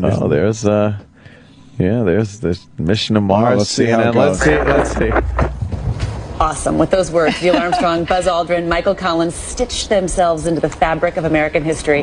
Now, almost 44 years after the U.S. won the race to the moon, famed astronaut Buzz Aldrin is making his case for a new focus, Mars. In his new book out today, Mission to Mars, My Vision for Space Exploration, he makes the argument for continued space exploration, both robotic and human. Author, veteran astronaut, and space advocate Buzz Aldrin joins us now. We're so happy to have you this morning. Thank you so much. Well, thank you. While you were kind of reading that, I thought my observation about Philip Baumgartner, one giant leap for Red Bull. So listen, Mars is a NASA priority. We know that from the chief. That is very important. We also know that it's a priority for you. So why is it such a priority? Why should we buy into having a human on Mars? Humans on Mars permanently is the objective of making humanity on Earth a two-planet system race. Sustaining of catastrophe here on Earth, and inspiration to our young people. After Apollo, the United States was right up there in science, technology, engineering, and math. Okay? We need that kind of inspiration, and that kind of commitment can be made again when? 50th one part inspiration, 2 parts perspiration. That's what I say. Attaboy. You go to the moon, my lunch pail floats away. I stay here on the job site. The re-election. Then you got heroes right here on the job site. You go build everything on the sun. Obama. And he or she will need his help. Same exact. Listen to the jury. I want to read something you wrote in the book. You say America should chart a course of being the national leader on this international activity to develop the moon, but not by spending money placing U.S. government people on its surface. There's no need to spend our money on landers and other things that we've done before. So where do you want to see the space program heading now? The space shuttle program is retired. It's all about colonizing. Now he's going to go about the space shuttle. It's about two planets for the world. Space shuttle. Now watch. Well, a lot more goes with that. And has to lead up to that. For example, when I submitted my choices for the future in 2009, I didn't stop flying, as the accident board said, and as President Bush said about the shuttle at the end of 2010. I just said, let's fly the shuttle once a year. We've got a big gap. He looks good on TV, though. Buzz looks good. I'm not saying that got color in his face, nice white head of hair. Course to it looks familiar, doesn't it? There were many looks like someone we know. It's him! Retiring the orbiter. I'm just saying that I had the foresight. I can hear that clanking. We're going to be financing the Russian space program to take our people up to. They don't. These girls are like, oh my God, what do we do? Well, that doesn't make sense. They're about to shut it down. Led the world so thoroughly 44 years ago. And you explained that very well in Mission to Mars, Buzz Aldrin. My vision for space exploration. Oh, that was it. Christine really wants us signed, as do I, for our children. We're delighted to have you here. Good luck. You're happy? Right? Humans permanently sign on the Mars cover. and on Earth. Thank you so much for joining us today. We appreciate it. Buzz Aldrin. That's what you're the smiling, happy sign-off? You phony. You phony. We gave you 25-minute book plug. They gave you 30 seconds. I've been kidnapped. Oh, my God. They zipped right there. You couldn't be happier to sign it. Sure, no problem. I'll sign it wherever They you asked want. him on the air, though. Yeah. It's amazing. They probably knew he was going to rush out. He loves fucking ladies, is what it is. He loves the ladies. Let's go to Josh in Boston. Josh. Hey, how you doing? Oh, that. Josh. Hey, I know I have a hold-up with him being second on the moon. He wouldn't sign the paperwork with a purple Sharpie. All right. I didn't hear you say That was good. So there's our Buzz Aldrin. Oh, my God. There's Perfect. moon rocks in my book. Moon rocks in the book? April Fools. I hate April Fools. You don't like it? No. April Fools. Edgar stinks. Just trying to be funny. All right, we're going to do another break here. Fucking Buzz. By the way, there's a real buzz about Grocery Man. Yes. There's an actual buzz about it, huh? Yeah. I saw the little illustration. Pretty A couple cool. different illustrations of Grocery Man and the tales of. Well, we'll have to get into that after the break. Yeah. And maybe some more info on the Cleveland thing. And other things. Sure, I'd be happy to, ladies. Could you see if he, like, on camera, he takes it and starts signing the cover and looks right into the camera and smiles? No, you ought to sign the cover. You can display it. You can display it at home if you want.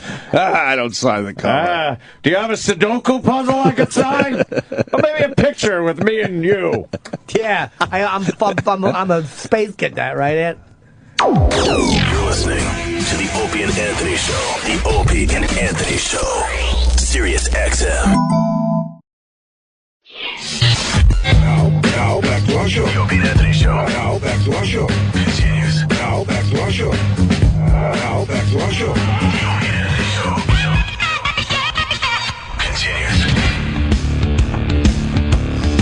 Continues. What a weird day. Yeah. Buzz Aldrin. Fucking rules. Yeah. Hey, Governor Christie had the lap band.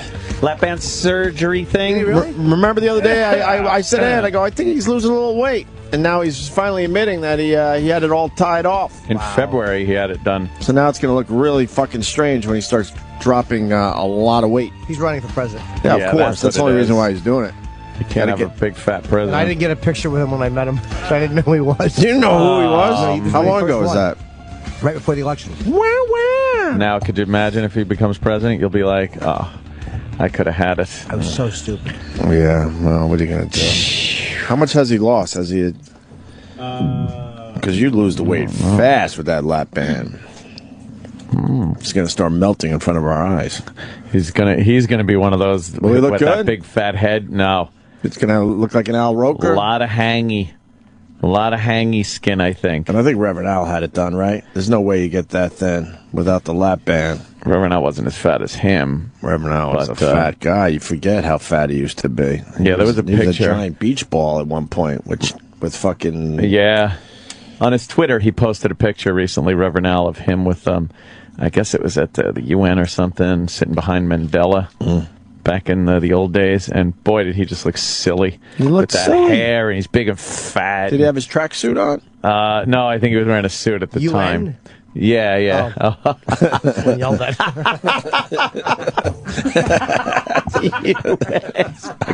Fuck. This is going to turn into a silly day. It's great. We're in silly day. How'd I miss that one? Stupid guy with a tracksuit, and he didn't exercise. There he is. Look at that. And he had to be taken seriously even back then. He's got his big fucking ravishing Rollo hair. And look at this. Just gives the appearance that he's just pissed off all the time. Oh, he is. But and that was, the days where he was just out and about causing trouble. And now, MSNBC just hires him like he's an actual, I don't know, reputable talking head. He's a talking head over there. He ruins every show over there. Yeah. I don't watch MSNBC at all anymore because I couldn't take it anymore. We're all a bunch of fuckwads over there. Well, I like to look at all the different angles, though. Oh, boy. But he's the type of fucking guy that just makes it hard to look at all the different angles. That's a crazy angle. That's a crazy angle. Yeah, you throw all those angles in your brain and you try to make your own fucking mind up. Well, they were talking about the gun control issue, which they do a lot over there, and they were talking about the fact that, I guess Donnie Deutsch was saying, he said, just rolled out of bed. If or when there's another school shooting or mass shooting, that every one of these Republicans and the Democrats that voted against the gun control legislation, and he said this, will literally have blood on their hands. Oh, really? Literally. Not knowing the way to use literally, I gather. Well, a lot of people literally use it wrong, have blood right? on their hands. Yeah, no one knows how to use the literally properly. Yeah, it's overused. Yeah, overused. biggerly is better. It's overused and it's always used wrong. Yeah, literally. Right? Yeah, I don't know. MSNBC, a bunch of fucking tools.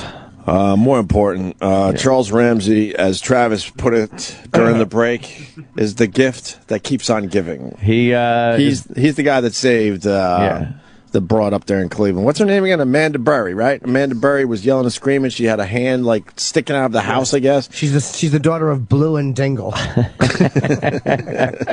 And Charles Ramsey hears the commotion and helps her get out of that fucking house of horrors. And now they can't stop fucking interviewing him because they know he's gold.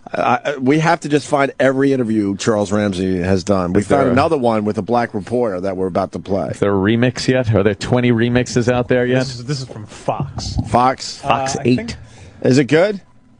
Yeah, I mean, I listened to the first. You asked me to preview it. It's 2.5 minutes long. I listened to the first 30 seconds, and I stopped and I said, "This is good." Okay. What channel was this on? This is on Fox in Cleveland, so Fox. Local Fox. Fox 8. Local Fox. What was Fox hungry? Wow. We all fell for that one. Here's Charles Ramsey, another interview. Yeah, this is Charles Ramsey, correct? Yes, sir. You live next door to the home. Yes, sir. I talked to you earlier. Can you tell our viewers again what happened? I went to McDonald's. Came home.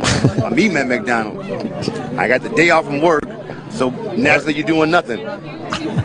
And I hear this girl screaming, and she going nuts. So I come outside, and I know there's nobody that's supposed to be screaming next door to my house because there's no girl that lives in that house. So that's a dead giveaway to something wrong. And when I came to the front door and looked at her, she said, "My name is Amanda Bear. Please, he's like get me out Koblak. this house." So I'm thinking, whatever. So I helped her get out the house. I ain't thinking that you really that girl that's missing. You've been gone for so long. You think you lying. And she called the police, and they came, and they took a fingerprint sample of her, blood sample, and it came back. It was her. And then she said it was 2 more girls up in the house. Now, I don't know this. I just helped her move out. You're correct. Gina DeJesus. Helped her move out. And then a woman named Michelle Knight. I helped her move out. And if you look, it almost looks like he said there's 2 more bitches in the house. 2 more bitches in there. It looks like he's trying not to say that. Yeah. Can you watch that? 2 Because more you know girls. his fucking lingo when he's not in front of the camera is a little different. Yeah. I'm glad he did his hair. And then she said it was 2 more girls in the house. Now, I don't know this. Good call, Billy. You can see his lips. You could see. Make a B. They made a B sound. 2 more bitches in the house. 2 more bitches in the house. Bitches. And up in the Sample of her blood motherfucker. sample, and it came back. It was her. And then she said it was 2 more girls in the house. Now, I don't know this. I just helped her move out. You're correct. Gina DeJesus was the other one. And then a woman named Michelle Knight. Next door to that house, had you owned it? He doesn't give a fuck. And Michelle Knight is like, whatever. I don't know that nigga. Yeah. I don't know. Charles Ramsey fucking Oh, this rules. guy's Buzz Ramsey. Buzz Ramsey. I Best don't know. guy ever to get involved in this situation. Just help her move out. You're correct. It was Gina DeJesus was the other one. And then a woman named Michelle Knight. So you've been living next door to that house. Had you known there were any people? No, because I'd have pulled this heroic stuff last year. He was ready to go, I'd have pulled this heroic shit. So far he wants to say two bitches and shit. And shit. He absolutely was going to say shit. I'd have pulled this heroic shit years ago. Oh, motherfucker. Door to that house, had you known there were any people? No, because I'd have pulled this heroic stuff last year. Okay. With my goons. With my goons. Thank you for restraining yourself. But thank you for restraining yourself. So you realize who it was, though. Once she said her name, you recognized the name. Yeah. Pause. He's and then lying. I walked down the street. In the last interview, he said he had no idea. Yeah, of course. Recognizing it. This guy's story will change. He'll be more the hero. And he'll be arrested for something. I busted in there, motherfucker. Yeah. I put my guns out. I sensed something. I sensed something. Because I seen he wasn't right, this guy. Yeah. But he just lied from interview to interview. I'm like fucking Superfly. This guy is my neighbor, Anthony. And I say, Anthony, that's me and Anthony talked about this last year. But he told me I was exactly. paranoid because I just moved on the street and I told him something. What happened? Oh my God! Now he's saying he knew something was up next door. Oh, this guy's just fucking gonna build it into. I love him. He's gonna be a superhero by Friday. Oh man! I said, I Anthony, put on my cape. my spidey senses. And then I walked down the street and I told my neighbor, Anthony, and I say, Anthony, me and Anthony talked about this last year. But he told me I was paranoid because I just moved on the street, and I told him something wrong with that house. He told me just leave it alone. Pause. What the fuck? He didn't say any of this. We got to put the interviews together. In the one interview, did you know who it was? Nah. No. Yeah, I knew who it was. Yeah. And then, I would look at him. You wouldn't think anything of it. Right. Why were you having barbecue with him? Having barbecue. He was tinkering with his car. You never know. He was just a normal guy. I said I knew something was up last year. There was a fire. Oh, this guy's there. I got a feeling. He rules. All right, we got those two. We got to put back to back. Yes. Yeah. Those two What more. happened? Did you know the person that lived there? Yeah, we all know him. He a good Don't say his dude. name. No. That was a good dude. You know him. Yeah. But you thought he lived there by himself. Yes. Yes. That's what I'm saying. To hear some noises come next door don't make no sense. Because I know you live there by yourself. And police took him into custody. They said this is what I heard. They caught him at McDonald's.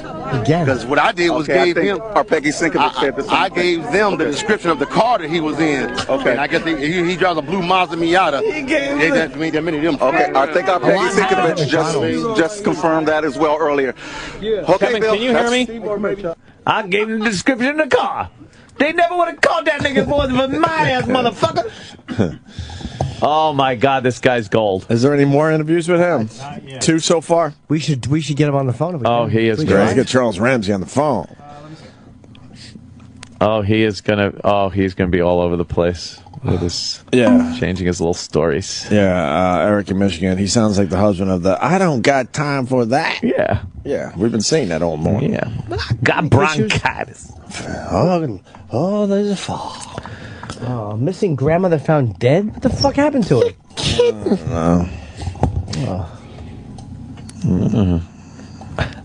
That guy is fucking crazy. Charles Ramsey. I say, they say you paranoid. I say, I knew that motherfucker was up to no good. He is a liar. What an amazing story, though. Yeah. Holy shit.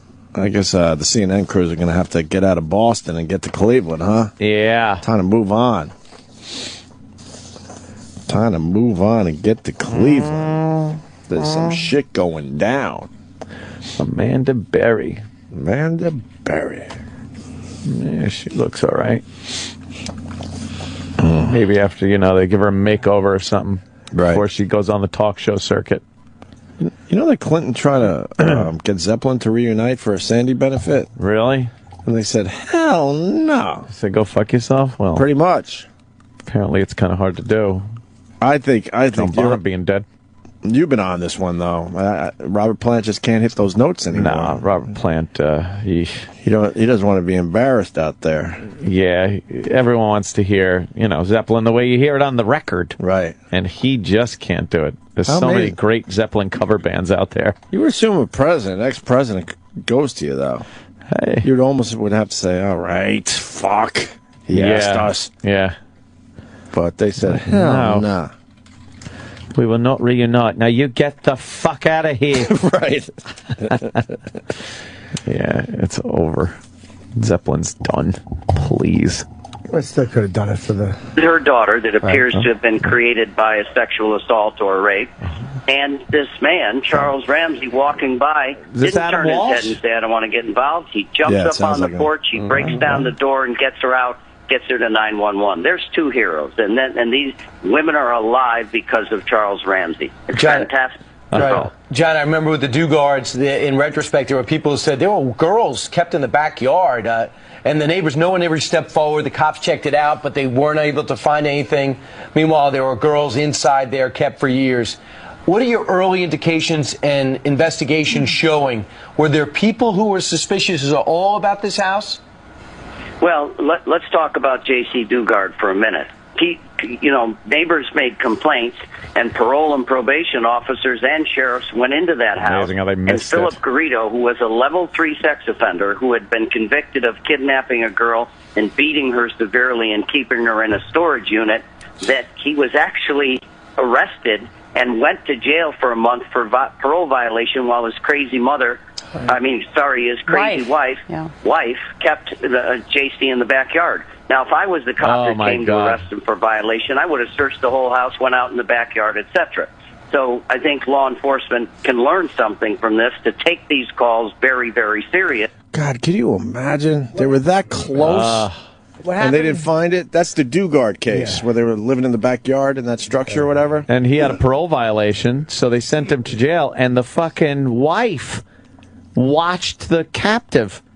Didn't set her free or nothing. And the fact that he kidnapped a girl and beat her and then was on parole. Right. Yeah, that's just... And they were so close to finding what was going on in that residence, but they didn't check the whole place. It's from top to bottom.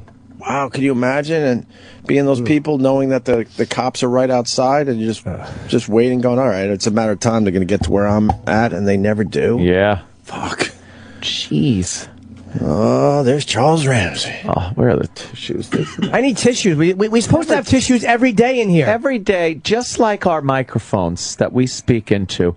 We should have tissues that we blow our nose into. I got some Starbucks every napkins. day. No, didn't we say this recently again? Yes, yes. And then we wind up sounding like whiny assholes because we're fucking asking for tissues. Tissue divas. Eric? But when you're broadcasting, you need a clear nasal passages, or else it starts sounding like this. Hi.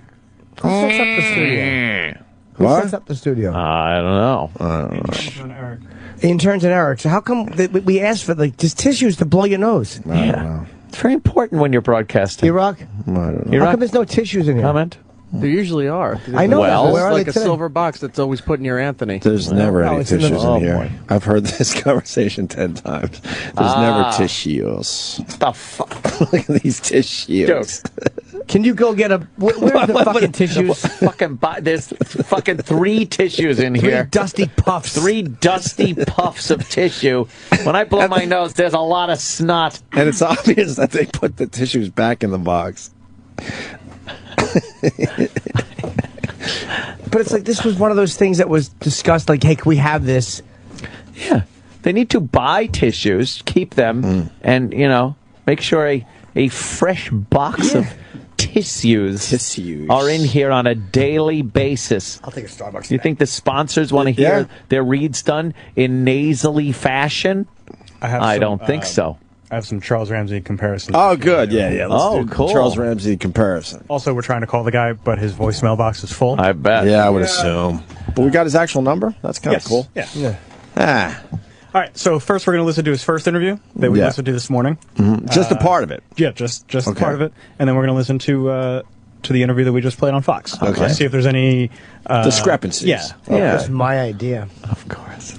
And this is Jim Norton's idea. This is Jim Norton's idea. He comes out with a little girl, and she says, call 911. My name was Amanda Berry. Now, did you know who that was when she said that? When she told me, it didn't register. until I got to calling 911. And I'm like, I'm calling the 911 for Amanda Berry? I thought this girl was dead. Okay. And then he said this on Fox. So I'm thinking, whatever. So I helped her get out the house. I ain't thinking that you really that girl that's missing. You've been gone for so long. You know, you think you lying. And she called the police, and they came, and they took a fingerprint sample of her, blood sample, and it came back. It was her. So, first time... Wait, they cut the part off there. No. First time he says, I didn't think about it until I called 911. Second time he says, when I'm getting her out of the house, I'm thinking, no, you're not this person. Oh, yeah. But doesn't the guy say, did you recognize the name in the second interview? Yeah, that's true. And then she said it was 2 more girls up in the house. Now, I don't know this. I just helped her move out. You're correct. It was Gina DeJesus was the other one. And then a woman named Michelle Knight. So you've been living next door to that house. Had you known there were any people? No, because I done pulled this heroic stuff last year. In my room. Yeah, there's a part of that interview where he asked him, did you recognize the name? Oh, you left off the last part of the second interview. You realized who it was. So once she said her name, you recognized the name.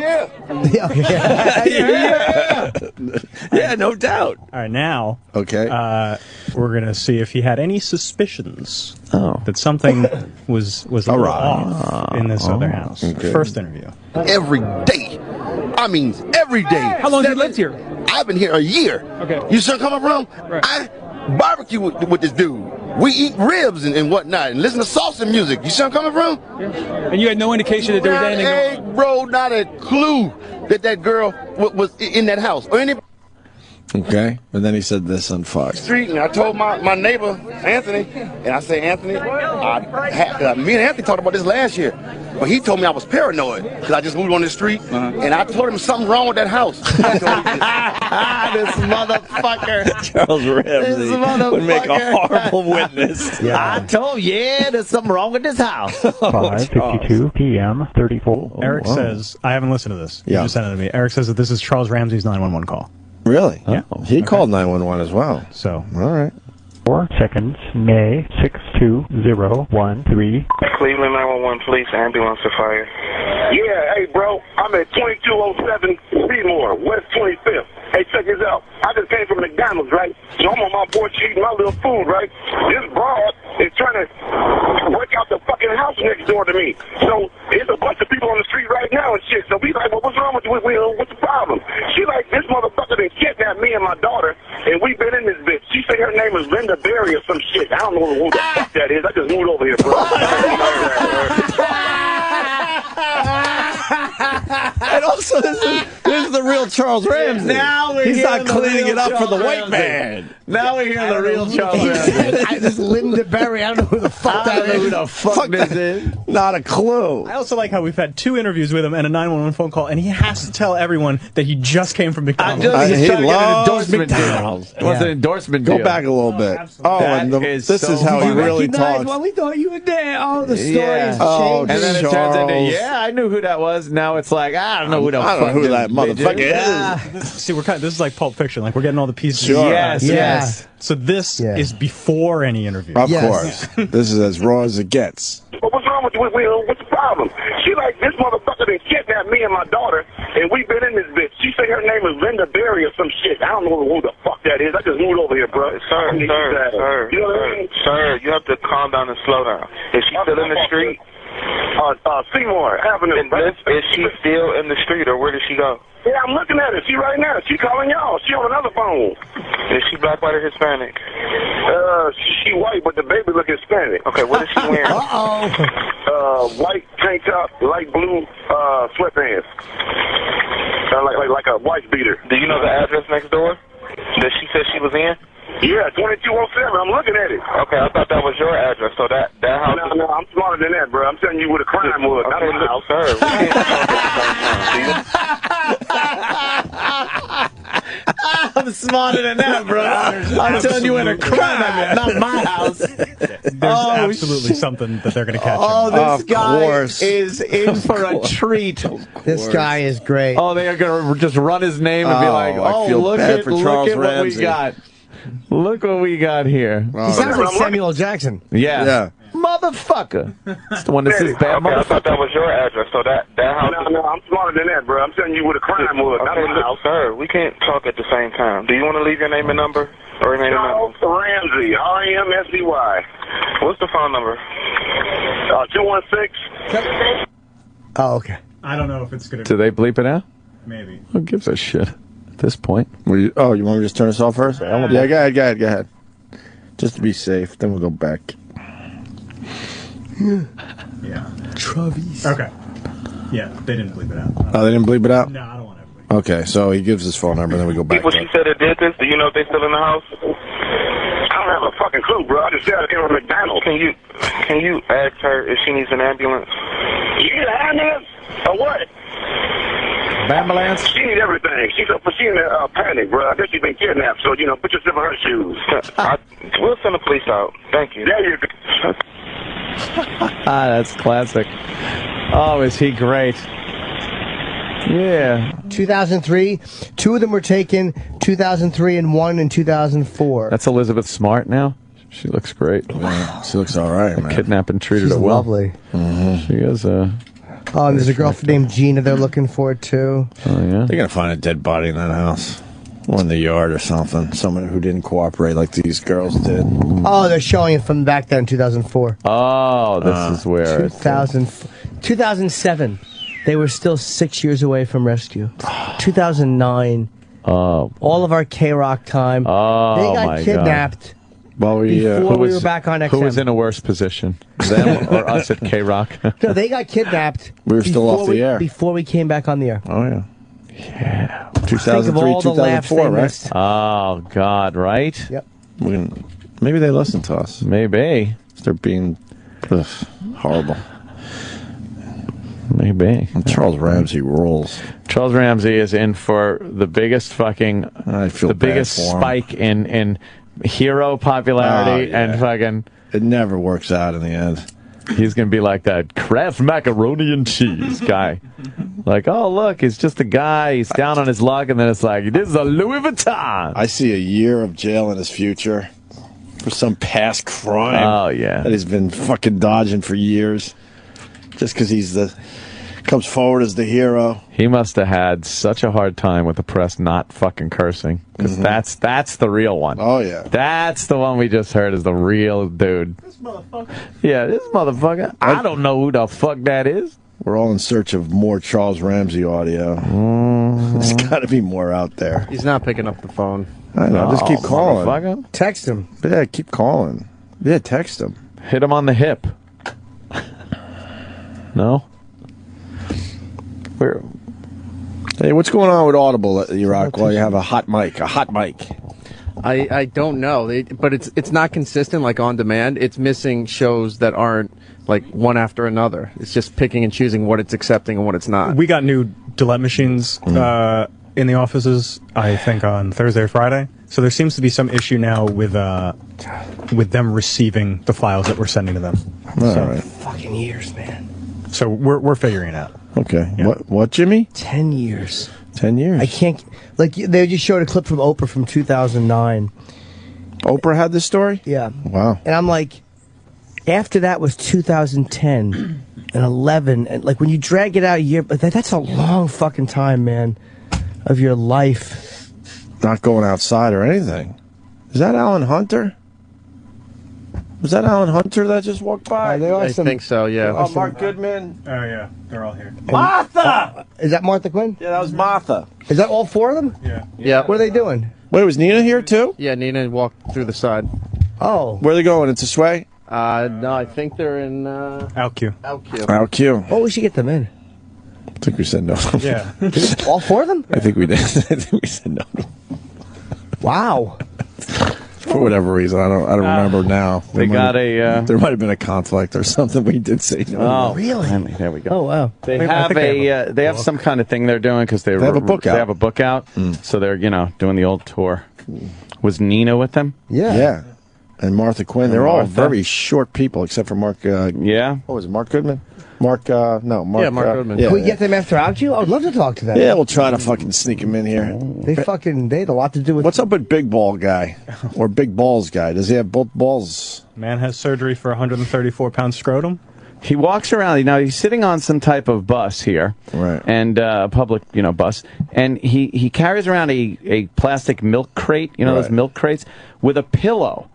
And he's got to sit on the chair, and then in between his legs, he puts the milk crate upside down with the pillow on it, and rests his gigantic 134-pound ball bag on the milk crate and pillow. Yeah, that's a huge fucking ball. He wasn't born this way. What a burden. It just started growing? For 5 painful years, Wesley Warren Jr. watched as his scrotum slowly swelled into a 134-pound mass that hung to his ankles. All right, get Dr. Steve Well, on the phone. why the fuck wouldn't he stop when it was like... Well, maybe it'll get better. When it was 80 pounds. It's like if the diameter of your ball bag increases by like 1/8 of an inch, how about you go to the doctor? But there's a lot of wiring down there. How do you take care of that? He recalled a mid-sleep maneuver that slammed his right testicle.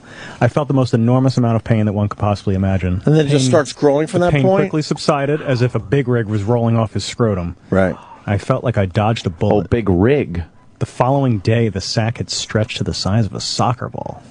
So did he go? He's not saying. I went to the ER and they treated it as though I had some kind of infection. Antibiotics. Went to other doctors. No one was able to figure out anything for me. Oh, please. They would refer me to other doctors because I don't have insurance or the financial means to pay for these folks on demand. The appointment would be 6 weeks away or 3 months away. Blah, blah, blah. Yeah. Lives off disability. You think? Yeah. Who's going to hire him? He had help. Quite the distraction at the workplace. Yeah. Oh, look at this ball bag. Right. Jesus. He got donations from a show down the hall. What? He turned to radio host Howard Stern for help soliciting donations. Oh, he did? Wow. What? And he got money? Apparently. They probably got money for an interview or sent something. him money. Did Howard make him show it? I don't know. I think he just did a phoner. I would have. Nah, you got some set of balls on you. Oh, Dr. Steve will be calling us to talk about big balls in 5 minutes. Yeah. All He's right. dropping his children off. Oh, okay. I would have said to the guy, "You're nuts." That's pretty good, Chip. I know. Oh, 13-hour surgery. So what is he down For to now? what? Like what To was... remove the 134-pound mass. But what was the mass? And how did he get it? Just by rolling over in his sleep? Nah, he rolled over in the sleep, and it fucking... That's when he realized he had something going on down there. Something ruptured. It's some kind of fluid collection. Blood. No, he already had something growing, and when he maneuvered in bed, it exposed it to him. Scrotal lymphedema? What is it? Lymphedema. Lymphedema. Scrotal lymphedema. Scrotal lymphedema is what happens when your scrotum grows. Build up of fluid. Fluid, the mass, and tissue. It will knit itself into the fabric of your scrotum. You know, those things you can't get on the show. Yeah. Tissue. Tissue, I don't even know you.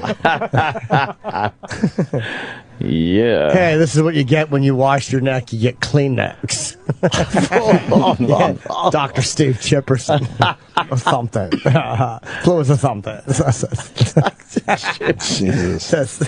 Yeah, it's a big mass or something. You know, a bunch of people in church inside of your scrotum or something. You know, like Dr. Steve Chipperson? No. Who would? Flat. Yeah, a bunch of fluid. Wow, that's... I hate those stories. You gotta like grab your balls when you're hearing these stories. I don't know why. Grab yours.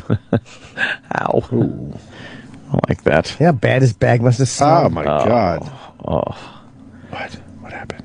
You know that feeling you get in your balls when you go in a car, like, and you're going over a hill, where you're going downhill and then it goes uphill really quick? Like it sinks back into you? What is that?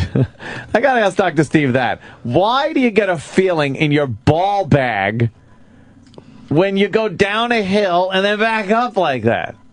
What is that? Well, it's basically it's your sinking back, and it's gravity kind of pulling you back towards the center of your own gravity, which would be where you're seated. I don't buy that.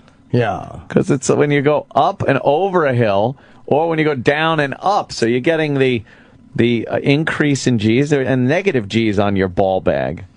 You don't have any H's or I's or something.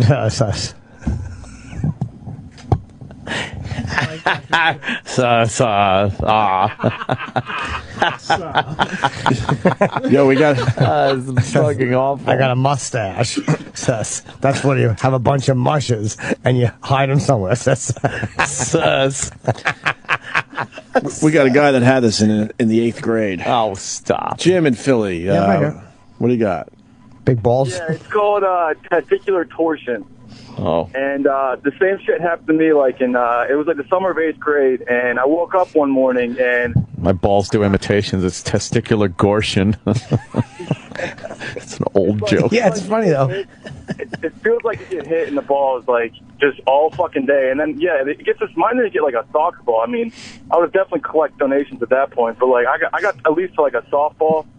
Don't they also call that like a twisted yo-yo or something? Yeah, like your ball, your testicles in your sack. They are connected. Obviously, they don't just sit there like click clacks. They're connected with some fucking tubes and shit. But they have to be able to drop down or suck back up. Right. So it actually is like a little yo-yo thing. And that whole that little array of stuff that holds your balls there, it could sometimes twist and kink like a hose. Like a kinked hose. That's exactly what they explained. And that fucks up your fucking balls. And yours got up to the size of a softball. What did they do for you? Well, it was the worst part was that my grandparents were ever watching me, so I had to go to my fucking 80-year-old grandma and say, hey, like I think something's wrong down there. And I was bit by a snake, Grandma. You got to suck the poison out. Yeah. Well, then why are you putting it in my ass? To get it ready for your mouth. That guy just calls in to help the show out.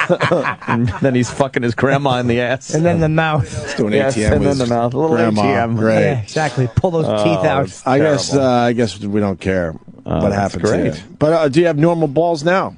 Well, I mean, that's the shitty part. Because once they expand to like a softball, I mean, like, they don't grow back to it's like losing a lot of weight at once. So I got like, some wrinkles. I look got like half a Hulk bag. You got a lot of skin down there? Say what? You got a lot of skin down there? Yeah, but like a deflated basketball or something? There you go. That fucking blows. When someone says, slap me 5 cents, give me some skin, right? So you just throw your balls or something. I says, Dr. Jeff. But they told you, they were like, if you didn't come to us sooner, you would have lost, you would have not been able to have kids and shit. So yeah, they really fucking serious. I love it. All right, Jim. Thank you. We got the man himself on the line. Dr. Steve, we got a story of a guy, his fucking balls or his scrotum got up to 134 pounds. Nice. And he said he moved in the middle of the night and fucking felt incredible pain. I guess he twisted the wrong way or something, and that's what he's claiming caused this, which I doubt very much. Yeah, that's called massive scrotal edema. What the fuck? And, well, a lot of times it'll happen when the venous supply of the scrotum is blocked. So here's the thing. Veins are very compressible, thin-walled vessels, whereas arteries are muscular and hard to compress. So if you get some compression of the vein, then the arteries can still pump blood in. But oh, man. Get out. Water fucking balloon. Yeah, it's just a hydrostatic situation where you've got water pumping in and it can't come out, and so it just pumps this scrotum, which is already pretty loose and elastic, and it just gets bigger and bigger and bigger. It will stop when the pressure pushing in equals the pressure pushing out, but with the scrotum, it takes a long time. It can get huge. Oh, my God. So when they say they removed a mass, though, is it just fluid, or is it... It's probably stretching the shit out of stuff in there, right? Yeah, there's... it's the testicles are still there, but they don't grow. inside that giant sac, there will be two probably atrophic little testicles. Atrophic. Yeah, you get that if you come in second place or something. Dr. Chip. So I kind of like Dr. Chip. But yeah, a lot of the tissue in there will become just sort of boggy, and there might not necessarily be a lot of free fluid, although there may well be. You know, in one that size, he's probably got a few gallons of fluid, as well as just tissue that's boggy and enlarged, swollen and fucking like impregnated with fluid.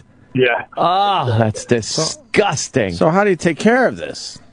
Surgery is the only option on that. Compression will actually make it. Does everyone get soaked in the operating room? Oh yeah. Wait, compression will do what? Compression will just make it worse. Like, so people think, well, you got a swollen leg, you put them in a compression stocking, but compressing swollen ball bag will actually make the problem worse. So you can't jump up and down on it. Yeah, just fucking. Sometimes people with cancer, you get torsion of the testicles will cause torsion of testicles where you twist the cord of the testicle so much that it cuts off the blood supply. Now that's a surgical emergency, but usually doesn't cause a scrotum that's 14 pounds or 40 pounds or whatever you said. You could probably lose a testicle that way if it's not receiving nourishment. Absolutely. Oh, Jesus. This guy got it up to 134 pounds.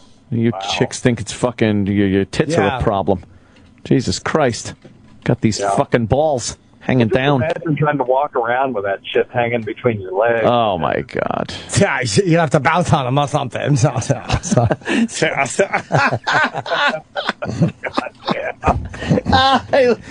I really think I like this one.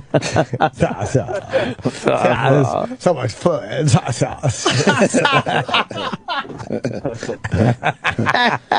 Wow, Dr. Steve, that's terrible. You want to take ball bag questions right now? Yeah, sure. Because you're freaking out everybody. We got a guy, Rocco, in Jersey. He needs to talk to you immediately. Dude, it's Rocco. Rocco, what's up? Dr. Steve, 44. I got big sack of varicose veins. I mean, I think for me they're big. And, they hurt when someone touches them, like my wife touches them. Maybe Chip could touch them.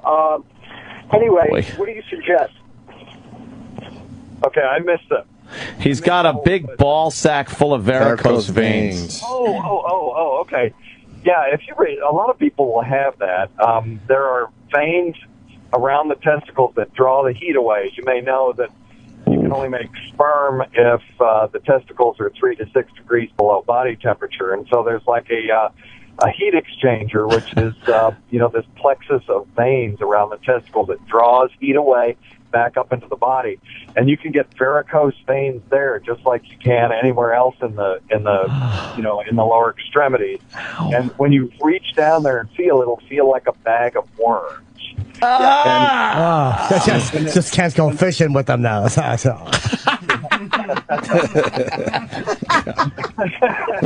that happens, they lose their heat exchange capability, and so people with varicocele, which is what that's called, will very often be infertile. And the only way that this can be treated is, if you want to treat it, is to have a urologist strip away those veins. Now, Dr. Steve, you're talking about like the temperature of the ball bag. That's kind of why it hangs down there. So it's like it's like an air-cooled little engine. Now, if I wear socks on my ball bag, just pull and keep it real warm, would it not? Is that a good form of birth control? Well, it's not I wouldn't say it was a reliable form of birth control, but it would affect your sperm count over time. Yeah, if I fuck a girl and I have like a 100-watt light bulb and I lay my balls on them as I'm pounding away, problem? Yes, yeah, it would look like your balls just had a great idea.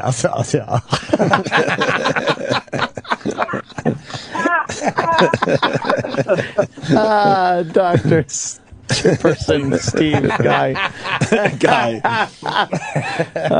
Wow, that's something. Yeah, that's a crazy fucking thing to have. Oh, varicose veins. Varicose fucking veins And on your ball bag. you'd be infertile.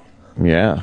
So I guess you have to move out of fertile. So get to another town or something. Yes, yeah.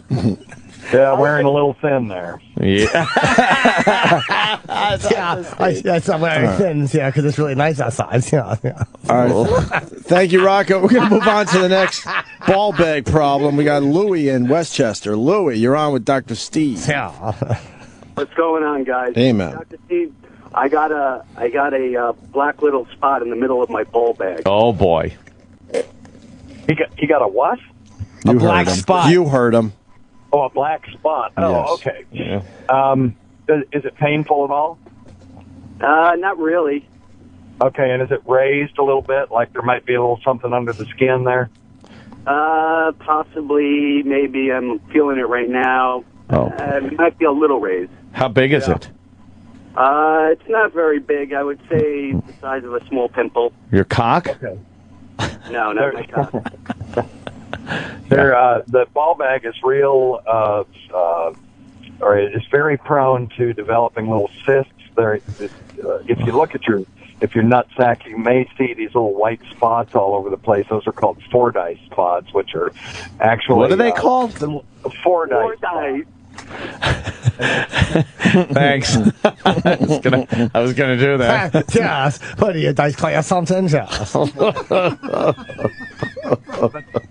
They are little sebaceous glands, little oil glands, and every once in a while one of those things will get really clogged up and cause a blackhead. Oh, jeez. It'll be. Ladies, don't get too turned on with this fucking discussion about our fucking zitty ball bags. Exactly. This one's for you. This one's for you. Yeah. One for the ladies. It doesn't look like a blackhead, though. Okay. If it's black and it's on your skin and it's not a blackhead, I would get it. You're unemployed. What? Wow. Just to either a dermatologist or a urologist, let them take a look at it. Those kinds of things are the hardest thing to diagnose over the air. Uh-oh, you know what that means. Oh, boy, you know what that means. I don't want a piece of that. Yeah, he doesn't want any responsibility. No, I'm just saying if I could see Good it, luck with the chemo. Immediately, but yeah, you can get little vascular changes of the skin in the ball bag too because the skin is so thin. You get a little thing called a hemangioma. Jesus, all this stuff we could get. I'd have to taste it to get a diagnosis. It's a hemangioma is a collection of capillaries, and they're usually red, but every once in a while one will clot off and it will turn black. So that may be what it is, and but I definitely get it checked. Any black lesion on the skin needs to get checked. Oh, all right. Thank you. Let's move on to this is a terrific segment here. Why don't we move on to Steve in Massachusetts? He's got 3 testicles, Dr. Steve. Steve? I'm actually looking for Chip's opinion. Okay. What does Chip think? What's your question? I have 3 balls. Well, kind of two and a quarter balls. Oh. Yeah. What's your nickname? Like the 3 bald wonder or something? Yeah. Extra testicle. Fucking, he loses air laugh. That's the best. It was just such a disappointment. It really was. After riding so high. Like, I knew he had his hopes up for a really good Chip one, and Chip just lets you down every time. Chip gave you nothing. So, Steve, you got 2 regular balls and 1 that's a lot smaller, making the third? Yeah, it's like a 2.5 Men show or something. Yeah? Yes. Yeah? What do you think? What causes that? Dr. Steve, have you heard of this? Sure. It's most likely a collection. The third testicle is most likely a collection of fluid. Yay! Yeah, we love when you say fluid. That's his catchphrase. Yeah. If you take a pen light and put it behind that third testicle, and if it lights up like E.T.'s finger, it's most likely a clear collection of fluid called a hydrocele. They can bounce the ball in its nose or something. And if you just let your doctor take a look at it, they can usually tell if that's what it is. Those things don't have to be removed if they're not bothering you. Now, if it's opaque, then it needs to be evaluated with a testicular ultrasound. Oh boy! And they can usually tell whether it's a problem or. What are the odds it's part of his dead brother that never fully developed? Conjoined twin that only. It's a little face on it. Got to go through life with his one little testicle. Imagine that. He shines the light through it and it goes, help me. It starts talking and looking around. Oh, your little brother in your ball bag. Don't dilly-dally. We need the answer. Love you guys. A long time. Oh, everyone's talking. Yeah. All right. Thank you, Steve. All right. He's a long-time listener. I appreciate it. Bye, Dr. Steve. Dr. Steve. Thank you, buddy. Yeah. Oh, am I leaving too? No, we got one more. Oh, okay. Wait, what's going on? Every once in a while, they'll have these cysts. I want to try to get a picture with the VJs. Ooh, the VJs. But you can open these cysts. If Jimmy gets his picture, you know. I don't know. We'll figure it out after the show, Roland. Let's say hi to Joe in Indiana. One more for Dr. Steve before we let him go. Joe. Hey, you. I had this problem when I had been dealing with it for about the last 4 years, and then in the end of February I just had surgery for it. So. When you had the enlarged scrotum, how big did yours get? Maybe the size of like a junior basketball. You know, like you'd have your little kid play with. What the fuck? Come on, how did you fucking function with that? It's not very easy, but you do. You know, you learn to deal with it. There's no way that dude out that had that 134 pound. There's no way. I mean, mine got to the point where it was starting to block off the urine flow and stuff, and that's the reason. I mean, and I've been to the doctors, dude. I've been to urologists, I was to family doctors, and all trying to figure out. And they knew David Allen Greer. Yeah. But they couldn't ever figure out why we couldn't get it off. Well, Jimmy's talking to a specialist. Yeah, Joe. And the specialist said they had to do surgery. Just came out of shade. Or going in the shade. Yeah, that's crazy, Joe, I think. Wow. So, did you have to get, like, bigger pants or fucking... You obviously didn't go to the beach for a while, huh? No. No, not really. How excited Jimmy is. Got his camera. Did he get a picture? No, because they're friends. David Allen Greer, recognized Jimmy. So that's why Jimmy's very excited. Oh, okay. Yeah. I didn't know that. Yeah, Joe.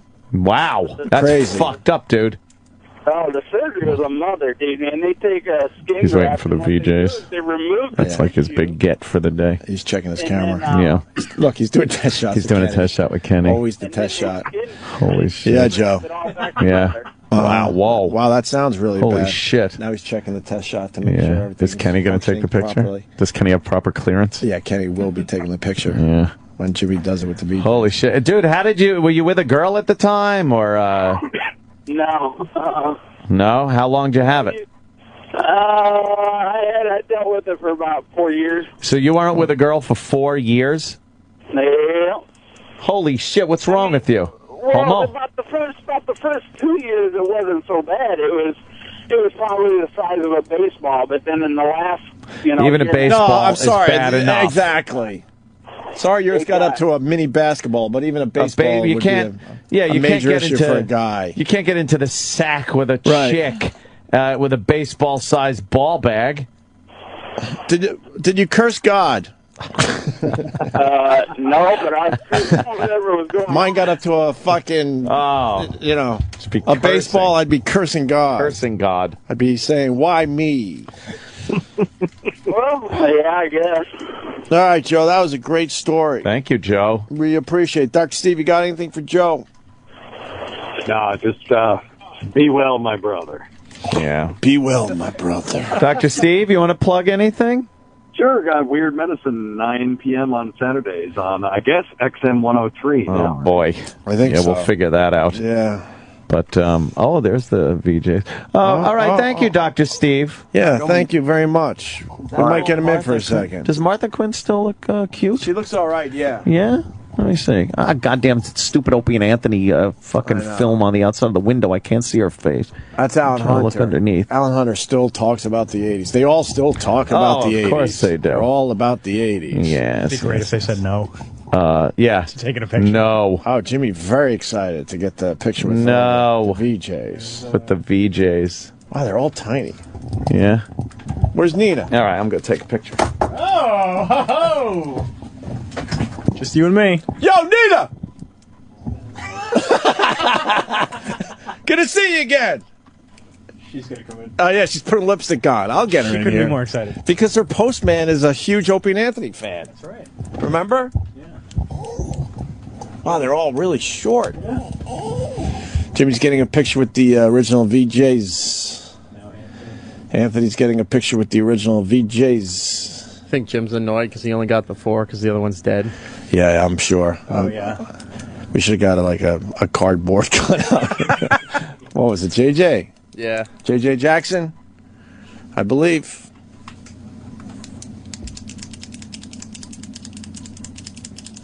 Nina did not age. Yeah, I told you, Nina. Come on in here, Nina.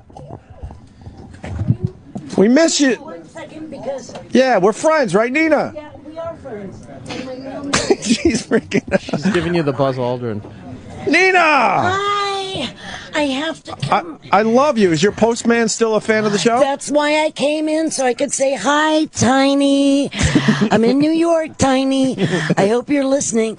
Yes, he still is. And I still listen to you on the 80s channel. In fact, well, thank you. Yes. And I'm sorry to barge in, but no, man. actually, you know, he just got a new vehicle Okay. for his mail route. Nice. And they didn't have Sirius, and he actually had it installed just to listen to us. There you go. Damn. Remember Tiny, Yeah. her postman? Tiny. Tiny, the postman. That's why I came running in here. Oh, yeah. man. To What have you say been hi up to to? Tiny. I know you got only a minute, but what have you been up to? Well, we've got the new VJ book, The Right. Unplugged Right. Adventures of MTV's First Wave, that came out today. That's so exciting. Actually, so we're Doing the rounds, Right. and I had a nice experience over there. I have to share this because I actually get to talk without Alan interrupting me. Right. 32 years, Alan has always interrupted me. Right. Right, and Martha and I were having a nice on-air, a nice on-air conversation. Yeah. She is really right, getting and, on and he's not Mark, man. She said she could talk I here. love That Alan Mark. Hunter cuts her off Mark all the never time. gives me any grief. Mark is my true big brother. Right. Yeah. And Mark was the first one. He took me around, and he's my computer guy. Well, Nina got a computer, I swear to God, like 2 years ago. Really? Oh, really? What's wrong with I you, Nina? forced her to do it. Yeah. He I did. saw you Yeah. having a problem with the printer yesterday. I watch. You were having a problem with the printer yesterday. The word's out. I have a problem. Oh, you did? Yeah. I saw Mark yesterday having Damn a it. problem. I want people to think I can work the printer. What's the name of the book, Mark? It comes out today, right? It's out today. That's Nice. exciting. DJ, The Unplugged Adventures of MTV's First Wave. Right on. Very cool, man. Yeah. I'll be reading. And it is fun, and it shows our perspective of the days at MTV, and it's fun. It's sure. a fun. We all grew up with it. Yeah. It's fantastic. And Child of the 80s right here. You A know, whole bunch of the us. cool thing is that we've been saying that we each learned stuff about the others that we really did not Really? know. I mean, big stuff. Big Wow. stuff. That we were like, what? That happened? Or you felt that way? Oh my God, I had that's no kinda idea. cool. And so I think people were going to spark to that. You Oh, know, There's yeah. a lot of great Yeah. stories in there that have never been told before. Right Did on. you guys have one quick question? Did you guys have any choice in what music you played, or was that pretty much pre-programmed for you Oh, guys? God, no. Zero. Yeah. Oh, yeah. We would say, like, with Stevie Ray Vaughan, you know, Mark especially would come in because he really loves and knows music, and he'd say, I saw this guy that was a reincarnation of Hendrix, we should be playing him, but they laughed at you, right, Mark? I mean, they wouldn't listen to us. That's too bad. But so we were vocal, and JJ too, who obviously had been in radio for years before. I mean, he knew what was going on musically, and we would say things, but you know, they did what they. How many videos at first did they have in the rotation? 5, I think. Was it 5 or 6. 500, right? No, 5. I It think. was, Fine. yeah. All yeah. Rod But Stewart. it didn't matter. You could just Yeah. sit there and watch. But you just knew when watch you were it. starting over. What was it? We did this break. Burning for You, or it was. I was one where you knew they were starting over again. Starting over, and then the bumpers were so long, and it would just be that was 5 minutes. The top of the hour, but we used to get mail back before email. We used to get mail from people who would go, I love that commercial that you guys do with the space and the ship in space and all this. And there was at 20 after, there was the local avail, so that the local cable systems who could sell their advertising and make some money. Those were never sold. So they had to put something in that spot. And people were digging that. It was like it was a video, you know? You guys got to go, they're saying. Yeah. Remember, Nina came in here. We didn't take her away from anybody. We get in trouble for We've got to go to the View, but it was have fun. It was nice to see you. Say hi to Tiny and for us. thank you. He really appreciated that Tiny photo. rules. Oh, that's cool. All right. Bye, Nina. Continue. Nice Best to of luck see with the you. book. The book for me, I'm here every day. This is the first time I've been in the studio. Oh, Just man. saying. Just saying. Well, anytime, right Mark. out here. Thank right out the door Tiny. where the computers are right here. With the bad printer. Yeah. We're gonna give a yell and get you in here. Then. All right. Thank We'll have you you. back, Mark. Thank We'll have you. you back soon. Thank you, Nina. Take it easy, Nina. Have fun on the View. Nina. It's pretty cool. Looking good, Nina. Looking good. Looking good. That's she She's backing out. You got little sneakers on. I love Nina. She is nuts. All right, we got to finally break. They would be fun. They would be fun to talk to. They've all got they have an amazing history in pop culture. Can we get them tomorrow? Man. I guess. I'll check. I think they'd be great, man. What contribution again to music. Martha's still She's good. Yeah, she looks good. Let me see your picture. Does she look good? She look good. No, Jimmy, you got to send me that picture. God damn it! Of course I will. She's got to be mid-50s, maybe. I don't think she's. That's over 30 years ago, isn't it? I don't think so. How many years? She was really young. So, well, how old is she? She's 53. Wow, you're She'll right. be 54 next Holy week. shit, she looks fucking great then. Yeah, she'll be 54. Wow. From Albany, huh? Yeah, that was like if you liked Martha, you liked the girl next door thing. But then, there was Nina. I like Nina because she looked Nina, like the goer. Was a wild goer. She was definitely the goer. Let me see. There's my picture. Oh. I'll show you Ann's picture too. Whoa, Jimmy. He looks good. I mean, yeah. He talks. Hold on, there's my picture with Mark looks amazing. Wet spot. He spilled something. He said, "Oh, that's funny. That's funny. He's spilled something." Ant's got a cool picture too. Oh no, what'd you do? Fuck up his picture. No, not at all. Ant's got a really cool picture. Even though Nina and Martha aren't really looking. Oh, you got a shitty picture. I man. did. Oh, Let me yes. What the fuck? Like, oh, no one's looking. Oh, no one's looking. Mark is looking away. Mark Goodman's looking away. What a terrible job Kenny did. Kenny. And Nina's. That's my picture where she's Oh well. Oh, hold what on. are you gonna do? Did you notice that you got an additional celebrity in your picture? I did. Yes, you did. David Allen Greer? No. Jimmy's over my shoulder. That's great. I don't care. The original VJs and Jimmy. And Jimmy. You're standing in for J.J. Jackson. Yes, but those guys, a fucking huge part of my growing up was spent watching them. It's 80s fucking. You would just sit in front of icons. the TV and watch video after video. Hours I spent. And with those were people. the people that brought the videos to you. Little the little Chilliwack. personalities. Chilliwack. Hey, coming up next we have Chilliwack. Gone. She's been gone so long. Yeah. That one. You got that one? Yeah, play that into break. Stay tuned to I want to copy that book. I bet it's pretty Is good. that the title of this or the artist? I don't know. I thought it was Chilliwack Gone. Coming up, it's the brand new one knows? from The Who, Eminence Front. Right. And Ozzy. You get Ozzy. Fucking. Oh, They I had love 3 live watching songs. Ozzy. Yeah. They had Paranoid, Children of the Grave, and Iron Man. Paranoid was my favorite Ozzy one to watch live. He would just pace back and forth on the stage with his hands up in the air. Yeah. His left arm always hangs a certain way. Yes. He just kind of goes back and just forth. paced back and forth. And he was wearing those blue pants, those electric blue pants with the pants with the red knee pads. It was such like an 82. Was it filmed in 82? Yeah. It was the great. best. Fucking Ozzy. Is it called My Girl, that song? Yeah, it is actually. Okay. Very good. Yeah, because then. Ciao. Yes, we'll play a little of this. Yeah. No, it's about hair. It's called My Curl or something. So. Gone so long,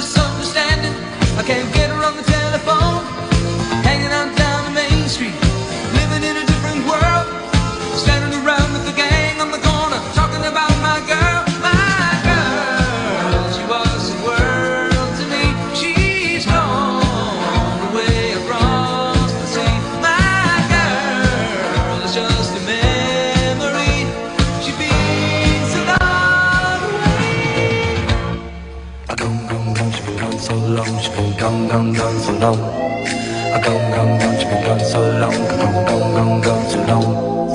Gone, gone, gone, she been gone so long. She been gone, gone, gone so long. She didn't have to leave me. She didn't have to run. She didn't have to go without a word to anyone.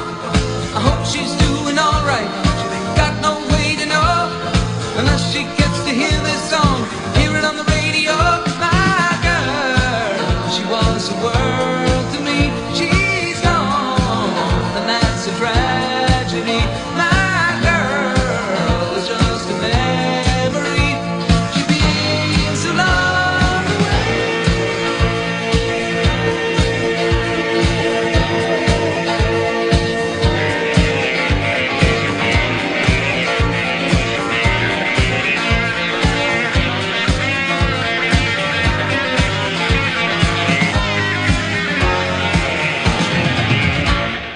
Gone, gone, gone, she been gone so long. She been gone, gone, gone so long. Gone, gone, gone, she been gone so long. She been gone, gone, gone so long. Gone, gone, gone, she been gone so long. Gone, gone, gone, gone, she been gone so long. Gone, gone, gone, she been gone so long. Well, I wonder if I ever gonna see my girl. Gone, gone, gone, she been gone so long. Well, I wonder if I ever gonna see my girl. I hope she gets the message. Gotta get her back, you know. Gonna track her down, I'll find that girl. Gonna tell her that I love her so. Put the word on the grapevine. Spread it all around the world. Sooner or later I know I'm gonna get her talking about my girl.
Buzz Aldrin, everyone. But I got a chance here, let me clear my throat. Let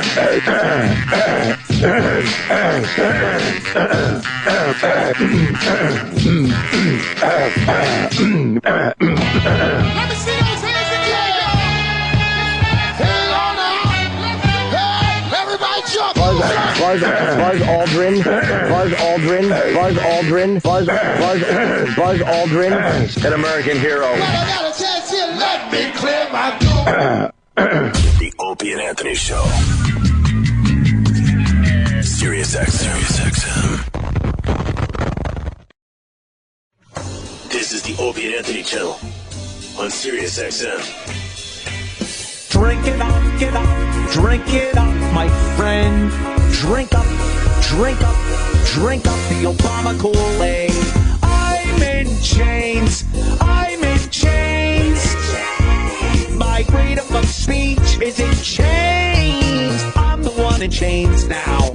I'm in chains because I can't say what I want to say. Let me know, how long do we pay? Wouldn't you rather have a guy holding a gun on you, or a guy that's about to hold a gun on you? Let me know, because we're having a gun held on us right now. Right now, right now. We're having a gun held on us right now. Stop it. Once you vote white, you know you vote right. Right, like what? Can I wear one of those out and not be beaten to a pulp? It's time for Whitey to realize we don't have to be victims anymore. I'm in chains. I'm in chains. My freedom of speech is in chains. I'm the one in chains now. I'm in chains because I can't say what I want to say. Let me know, how long do we pay? Kool-Aid's cold. I hope it's icy cold. Drink it up, my friend. Drink up the Obama Kool-Aid. How long do we pay? How long do we pay before people fucking act like human fucking beings? I'm in chains. I'm in chains. My freedom of speech is in chains. I'm the one in chains now. I'm in chains because I can't say what I want to say. Let me know. How long do we pay? I'm fucking exhausted. I'm gonna need a nap. See, Ratt performed that live May 18th at Mexicali Live. Yeah. Go to MexicaliLive.com. Have fun. How many times do you have a place to be? You're out on business and all you can think about is the game or the show that you're missing? Yeah. That's not a problem with the Hopper from Dish. Only the Hopper from Dish allows you to watch your favorite TV shows and the games on your tablet or smartphone, no matter where you are. Live sports and shows are meant to be watched live. You should be able to watch the big game or that season finale no matter where you are. Thanks to the Hopper from Dish, you can do just that. Only the Hopper lets you watch all your live and recorded TV anywhere. That means your home, too. Turn any room into a TV room with the Hopper and a tablet, laptop, or smartphone. The other guy can't do that? No. Only the Hopper allows you to watch all your live and recorded TV anywhere. Just call 1-800-WATCH-TV today and get yourself a Hopper from Dish. 1-800-WATCH-TV. The Opie and Anthony Show continues. Oh. So predictable. If I have to hear another time that this was the first fucking video on MTV. What was the second video? Oh, God. I think it was this one again. That's they right. Just only had one video. That's right. So they kept playing it over and over. Do you really want to know what the second video? No. It's called Hat Trilogy. Who's that? God damn, what a nice... Chocolatey goodness. Spencer. What? No. You fucked us. We're talking about nice ass and shit because that's Spencer. Anyway, I'm in chains. I'm in chains. I need another song to kind of get that one out of my head. Wait, we gotta. Oh no! You gotta help me. Hold on, we got a press conference going on though. Don't. Amanda's the key to that. So the guy that abducted these three girls in Cleveland, he has other houses. Fucking Amanda Love. The latest on this, he has other houses that they want to check out immediately. Other properties this guy owns. Yeah. Deep line of questioning. Our first and foremost concern last night was their physical and mental well-being. So that is going to come out, but as of today, I couldn't tell you. Hey, I couldn't tell you.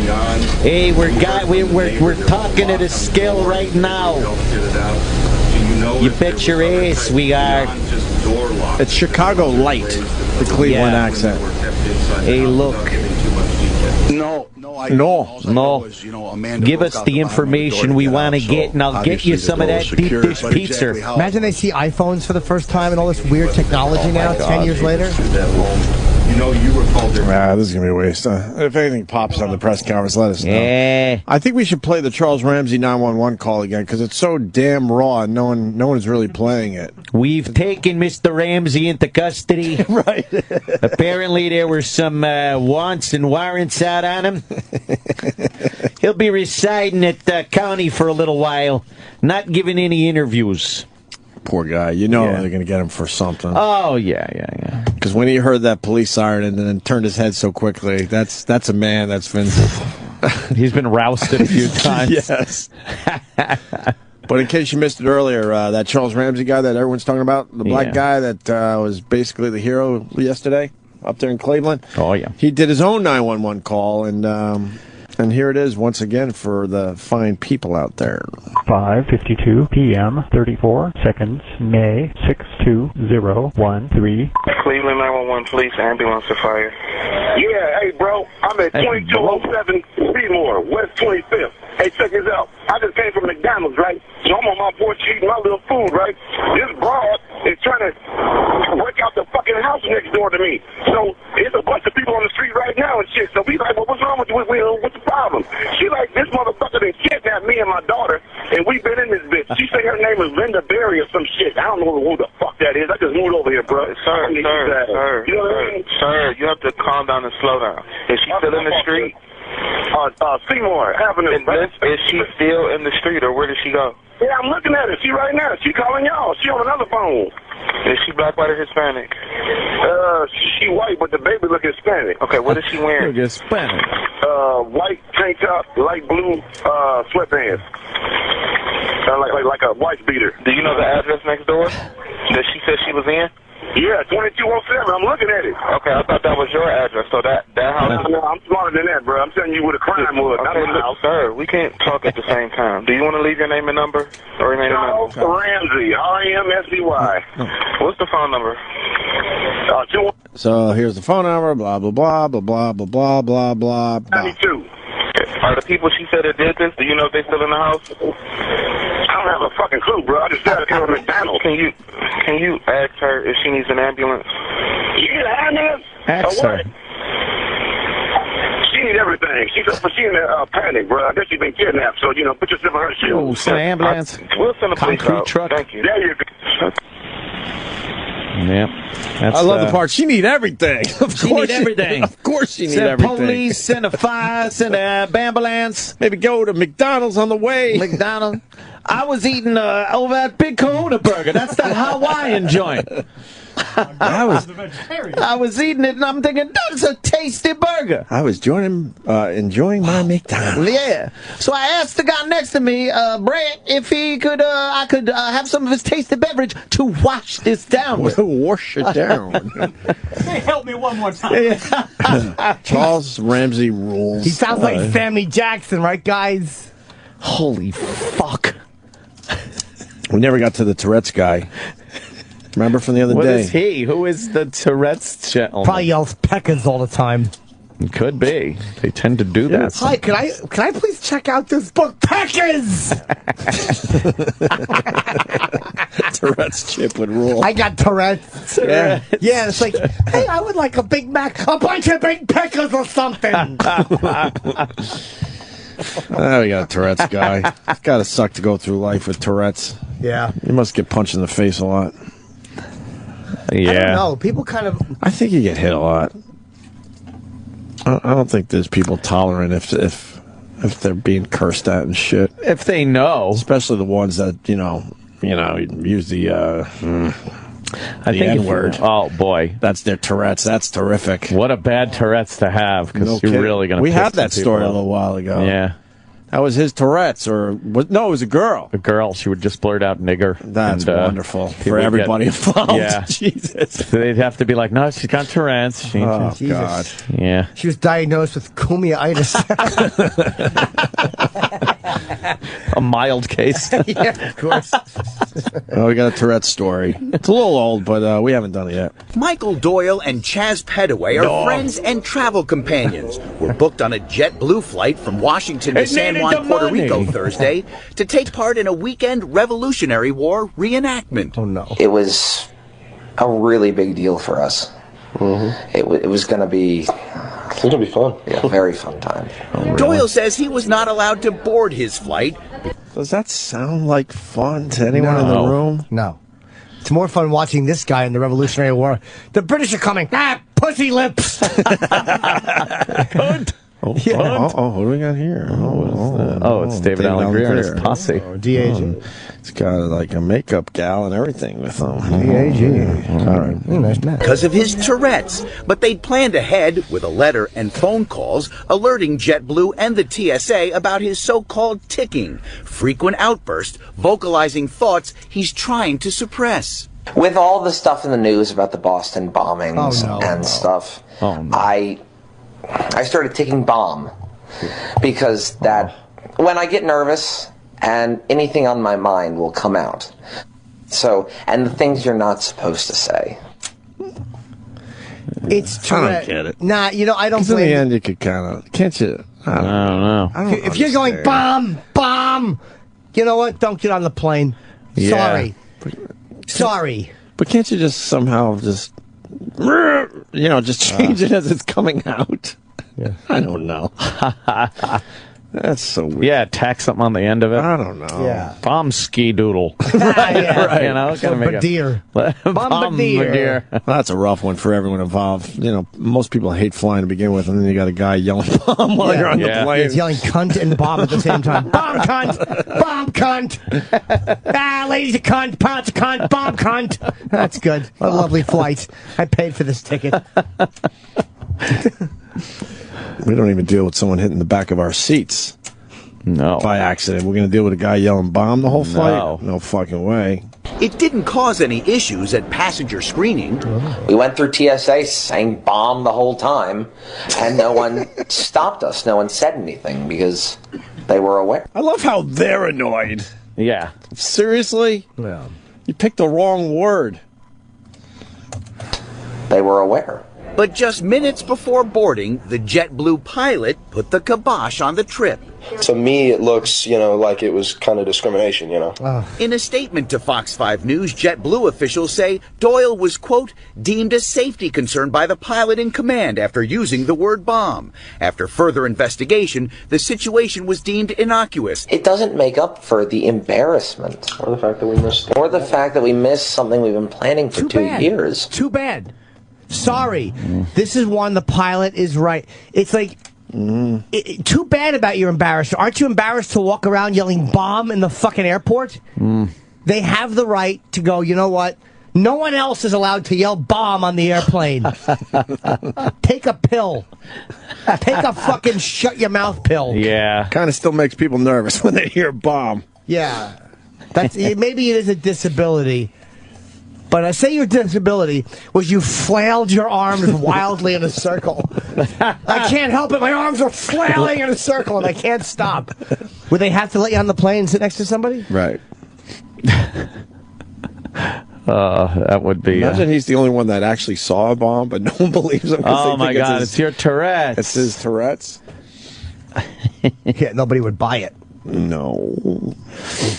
Tourette's was discovered over 200 years ago, and we still don't have a cure. I mean, Marla Gabala is chairman of the Tourette Syndrome Association of Greater Washington, has 2 teenage daughters with Tourette's. One of the biggest misconceptions is that they can stop doing it. And the perfect way to think about it... Oh, by the way, can you pause? How great is that? Teenage girls with Tourette's, you'd never think they were telling the truth. Uncle, fuck me! Uncle, fuck me! Oh, your daughter's alone. Put his cock in my mouth! Cock and butt! Oh, that Tourette's, it's so annoying. Stop it. No, he did. Cock and butt! She's just talking normally. No, really, he did. Nah, cock and butt! Cock and butt! Cock and butt. Think about it. When you have Tourette syndrome, it is a tic. It is an involuntary response, exactly like a sneeze.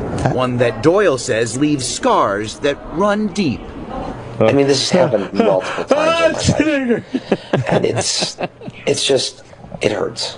Michael Doyle says he was offered a free round-trip ticket on another JetBlue flight, but no guarantee this wouldn't happen again. Exactly. Chaz says he decided to stay behind out of loyalty to his friend. Doyle did have profane outbursts during our visit, but none that crept into the critical points he was making during our interview. You should have fucking... Bob, I have to ask you a question. I know a lot of people probably have misconceptions about Tourette's. I think... I love a good profane outburst. Profane outburst. Why would you show that, even though it has nothing to do with the story that you're getting to the bottom of? That I want to see. Yes, the outtakes would be beautiful. Questions about Tourette's. I think people assume that it just happens all of the time. And during your interview, I know it was edited, but it didn't really come out, I guess, the way people perceive behind the it. scenes. No, there was one word we had to silence at one point. You couldn't even tell, but they're little things. In What did fact, he say? After I called and showed up at the house, he kept saying, Bob Barnard, Bob Barnard. He was excited that I was there, and his mother and grandfather said they'll probably be hearing my name for a couple of weeks. Who the fuck wants to deal with this kid? Bob Barnard's a fucking asshole. Yeah, Bob Barnard. Bob Barnard, fuck Heine. Bob Barnard, fuck Heine. Fuck Heine. Oh, God damn. I would hate to have Tourette's on a plane. Why? Just start yelling. Yeah. Yeah, just stop there. Just stop. That's right how it there. works. You don't need to go any further. No meaning, don't go, what do you mean? Or I don't have to question? No, you just said yeah, and that's where it should end. Oh. I would just yell stuff. Yep. No, please. Like what, Chip? Damn it! By profane outbursts. Pretend you're making the announcements. Yeah? You pretend you're making the announcements.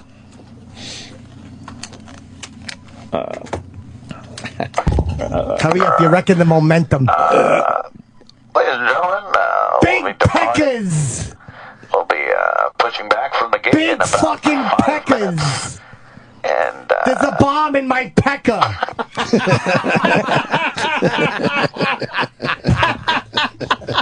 A bomb in my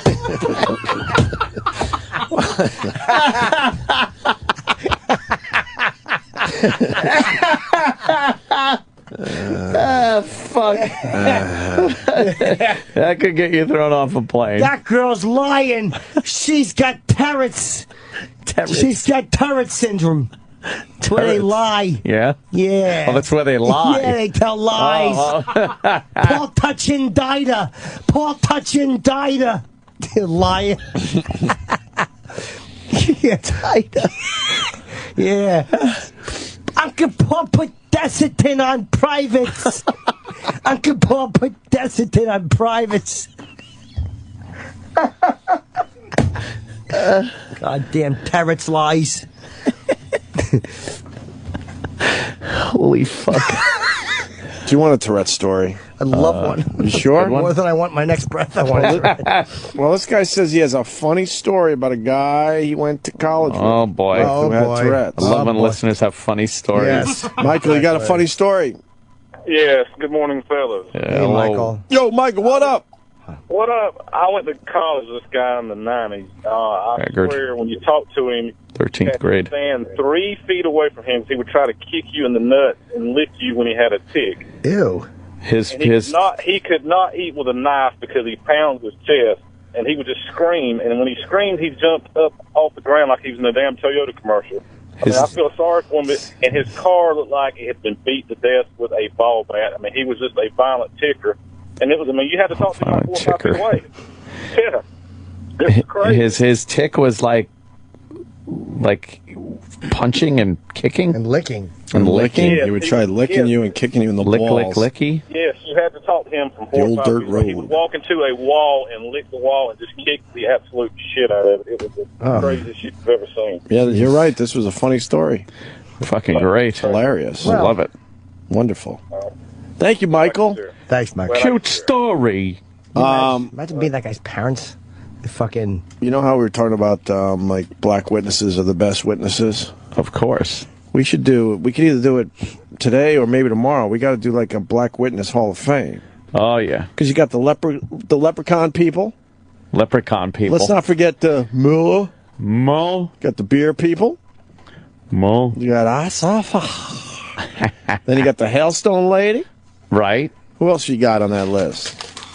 Well, we've got them all in Dillette in a folder. Boo so we'll be got able to go through them. shot. Boo got shot. Yeah. Boo got shot, and then my cousin Pumpkin. Which ones you got in the Dillette there, Iraq? Hang on, I'm finding My cousin. In honor of Charles Ramsey, we should play some of the classics. Charles Ramsey. I just saw the Leprechaun one again. Yeah. Recently, yeah. Yeah. I haven't seen that one in a while. I was on YouTube, and it led me to that somehow. And that one's just amazing. Pumpkin. Curiosity leads to large crowds in Mobile's Crichton community. Many of you bring binoculars, camcorders, even camera phones to take pictures. To me, it look like a leprechaun to me. All I gotta do is look up in the tree. Who else seen the leprechaun say yeah? Eyewitnesses say the leprechaun only comes out at night. If you shine a light in its direction, it suddenly disappears. This amateur sketch resembles what many of you say the leprechaun looks like. Others find it hard to believe and have come up with their own theories and explanations for the image. My theory is it's casting a shadow from the other limb. Could be a crackhead who got hold to the wrong stuff. And it told him to get up in a tree and play a leprechaun. What the fuck? Yeah, it's still on there, guy. Don't be afraid. Don't be afraid, man. This guy helping to direct traffic says he's prepared for his encounter with the leprechaun. He's suited up from head to toe. This wars off smells right here. This is a special leprechaun flute, which has been passed down from thousands of years ago from my great-great-grandfather who was Irish. I just came to help out. Others just came to get lucky in hopes a pot of gold may be buried under this tree. I'm gonna run a backhoe and uproot that tree. I want to know where the gold is. I want the gold. Jeez. I want the gold. There's some dumb people out there. Oh, my God. I want the gold. I want to know where the gold at. What the fuck are you saying? Yeah, what about Antoine Dodson? Antoine Dodson. Yeah, he's one of these classic black eyewitness people. Yeah. You got that one, E-Rock? That's not in here. I think we played it off video. But I do have Give the Man UPS. I forgot about Give the Man UPS. Yeah. Oh, yeah, let's play Give the Man UPS. So many hits from the black. I seen the cops knocking the truck window out, and I thought they was giving the man UPS. I thought the man was dead. That's the way it was. UPS. She fucking said UPS. I forgot the Antoine Dodson. What was that one about again? I know he's fucking ridiculously famous from this. That was the rapist. All right. Do you have it? Is it quick? Yeah, I got it right here. Yeah, let's play this one too.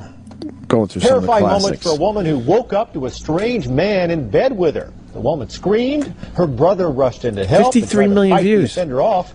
That break-in happened early this morning in the 500 block of Webster Drive. No, right to the guy. WFF 48's Elizabeth Jello caught up with the victim. Well, his sister screamed and ran to help. Well, obviously we have a rapist in Lincoln Park.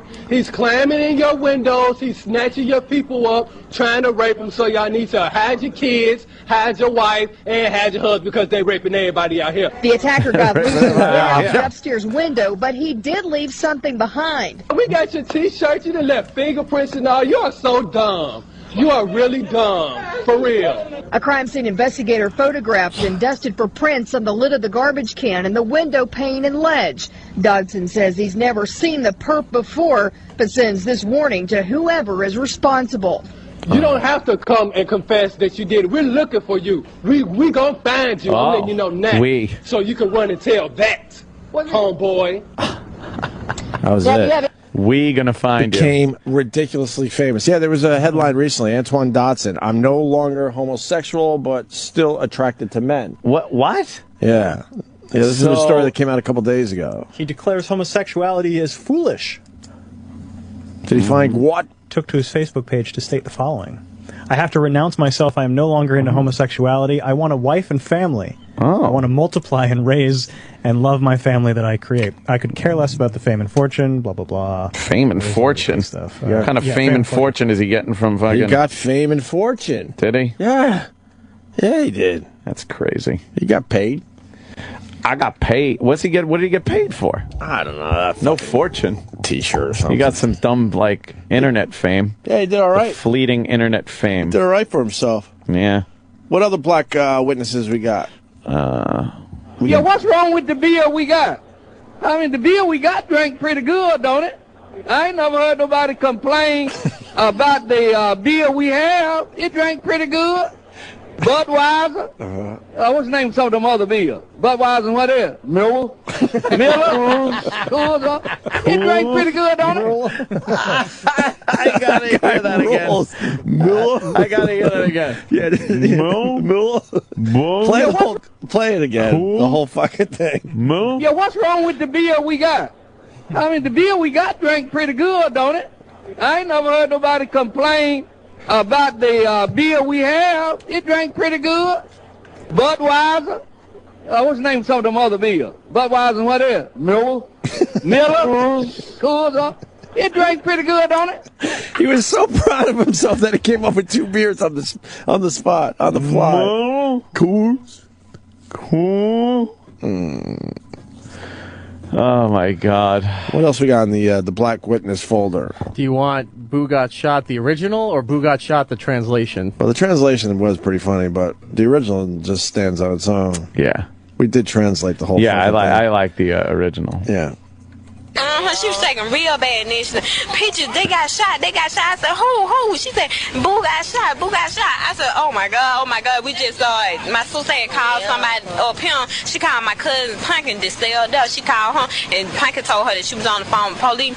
And Chi-Chi, she had left out, and she went and got in her car. She bailed out. And when she left out, when I heard the gunshot again, and when I heard the gunshot, and I seen some boy had running the building over back that way. He ran that building. I seen that car just flew off, and then I seen a long gun, a big old gun in the car.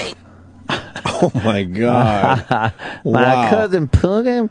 And then there was the hailstorm lady recently, right? Yeah. Oh, Kapuya. Do you have that, or you want me to? No, you have it in there.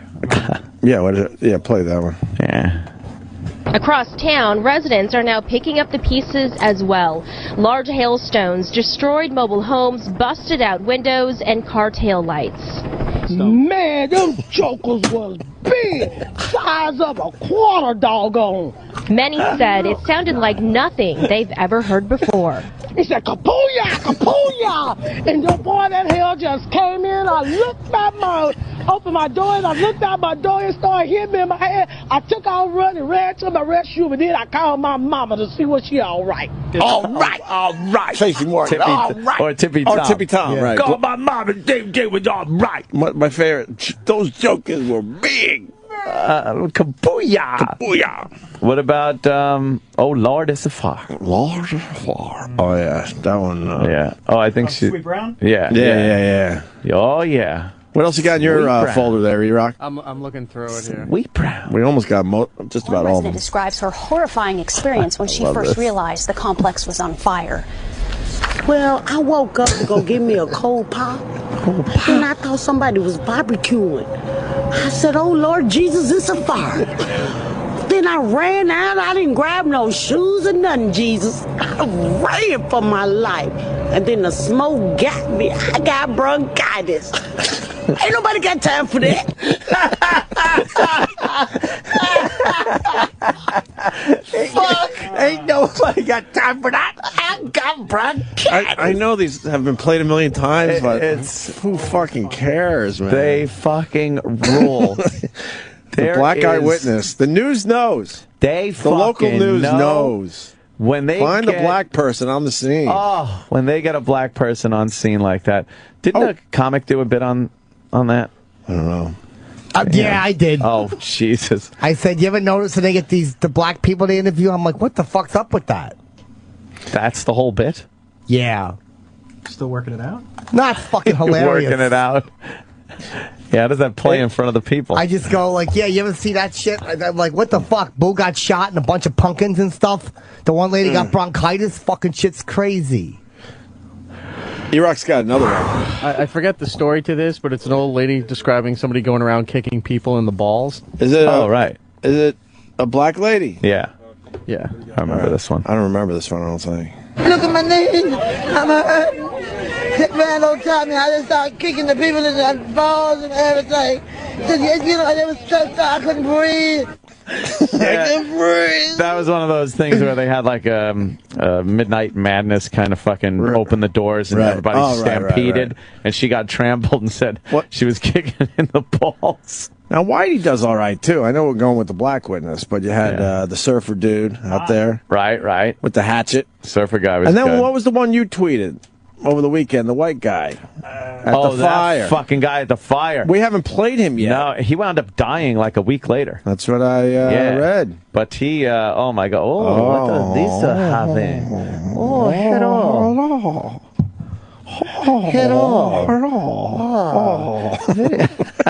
I love that they can't hear us. I hope they walk by. Oh, that's nice. Yeah. All right. I want to play the white guy. Uh-huh. Yeah, we're going to wrap up in a minute. Jimmy's going to continue because Steve Percy's coming in. From Ratt, yeah. From Ratt. I was gonna That's do going to be a great Boneyard, interview, man. But Sam apparently has AIDS and is not coming in anymore.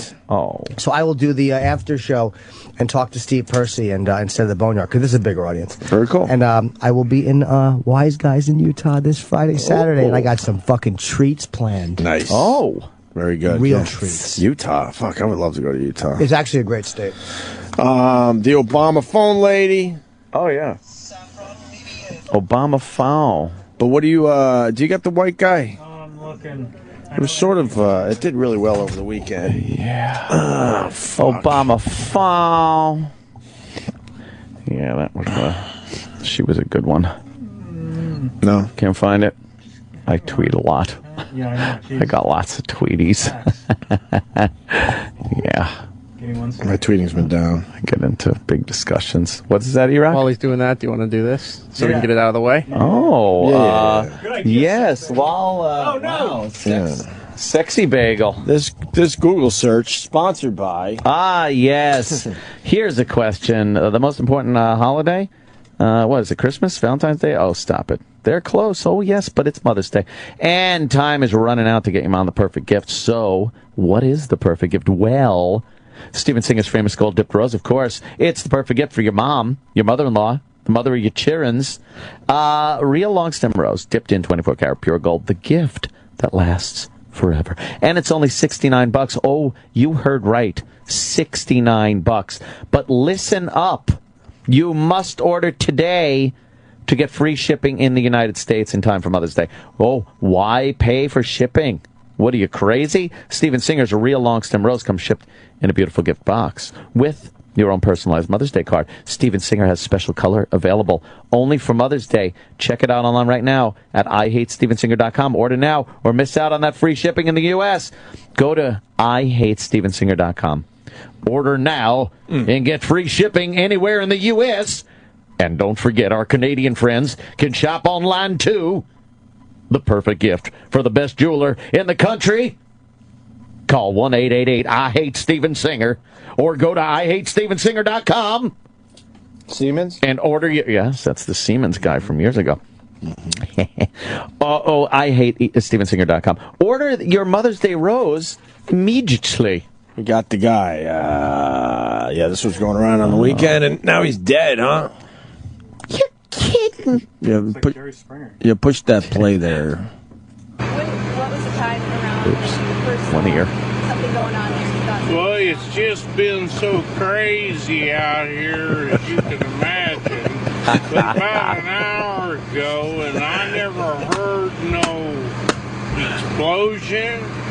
It's just I have a huge TV, and I kept seeing all these strange colors. So I walked out the door about 8 feet, and it looked like you were looking at Afghanistan, and they just blowed up 2 or 3 buses. And thank God she was the only one at home. But she said all I remember was I had something in a frying pan. Could have been chicken. And she walks away. Was it chicken? Just a little bit too long. And it sparked a set of paper towels. And from there, all Hades broke loose. And when I walked out, I swear to God, if this gentleman can pan over the tallest tree, the fireball was as high as that tree. You saw it was actually blazed. Oh my God! Girl's kind of cute. What would you call that? 50 yards. Stringy hair and a big hair clip. But the garage was already collapsed, and this was before I even knew it was happening. And then when I walked out to the yard, there was like 15 fire trucks. The bedroom part of the house was collapsing, and then boom, the fireball went the size of the house and up about 80 feet. And thank God Tony wasn't home, and she managed to get out of the house. We should speed up this audio. Oh my God, right? Yes, ma'am, but I didn't actually come in contact with her to approximately 2 minutes after the fact. and obviously she's Ex post facto. And they had a little dog, and I'm really afraid the dog didn't make it, but I don't know that. All right, thank you very much. Well, you're very welcome. I mean, what's your name? You're a very, very beautiful young lady. Who are you? He starts a conversation with kissed her. her hand. He kissed her hand. God. This guy knows the guy in the clip? No fucking way. Oh, nah. Charlie. Hey, guys. Hey, he's dead, huh? Yeah.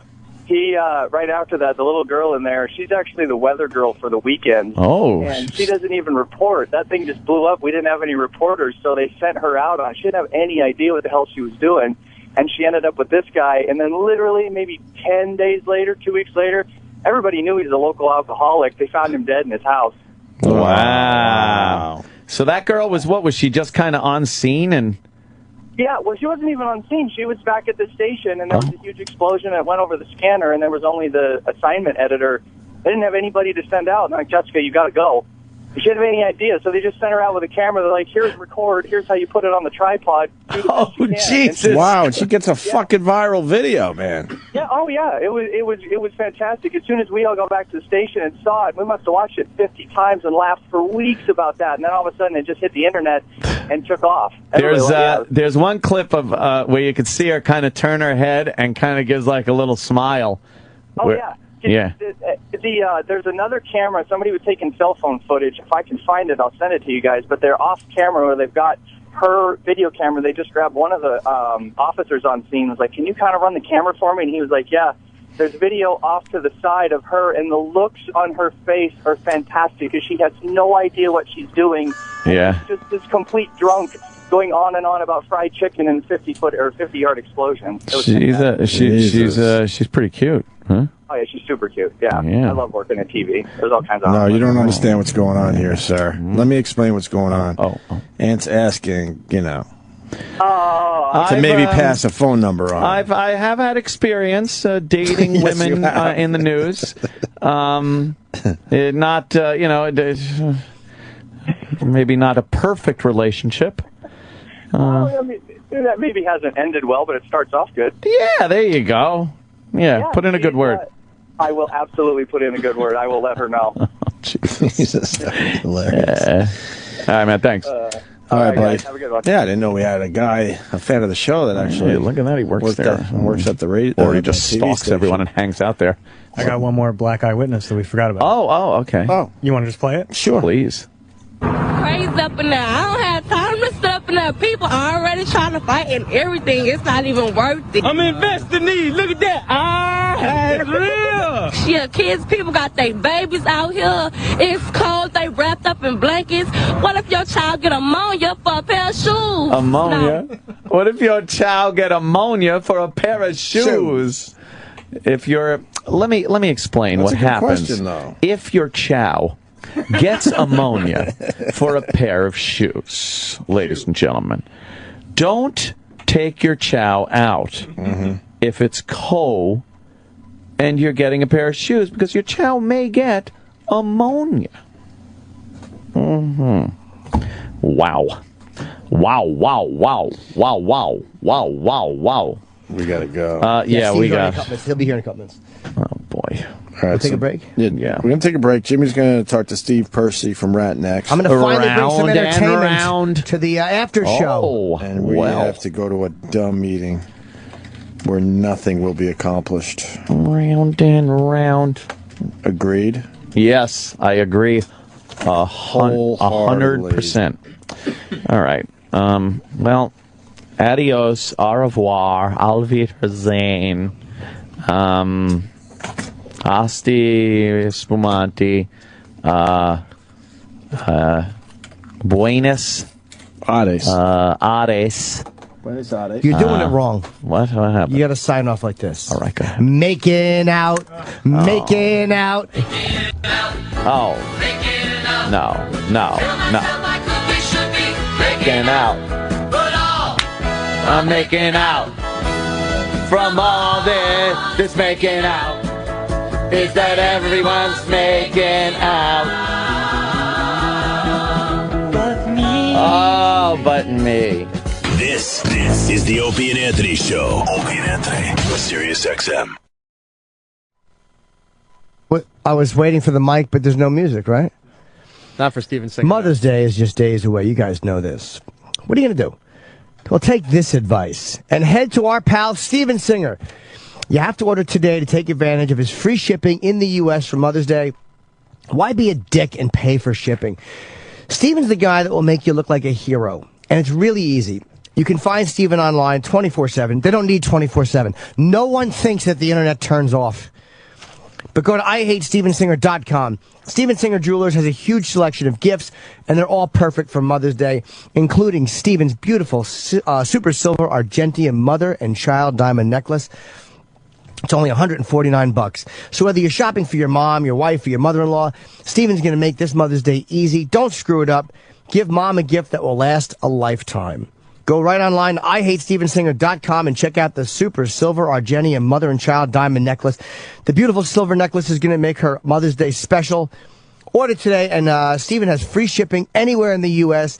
And don't forget, Canadian listeners, you can also shop online at IHateStevenSinger.com, and you have to get FedEx shipping, but at least you can get it. So stop your belly aching, eh? Visit Steven Singer Jewelers. It's the other corner of 8th and Walnut if you happen to be in the great city of Philly.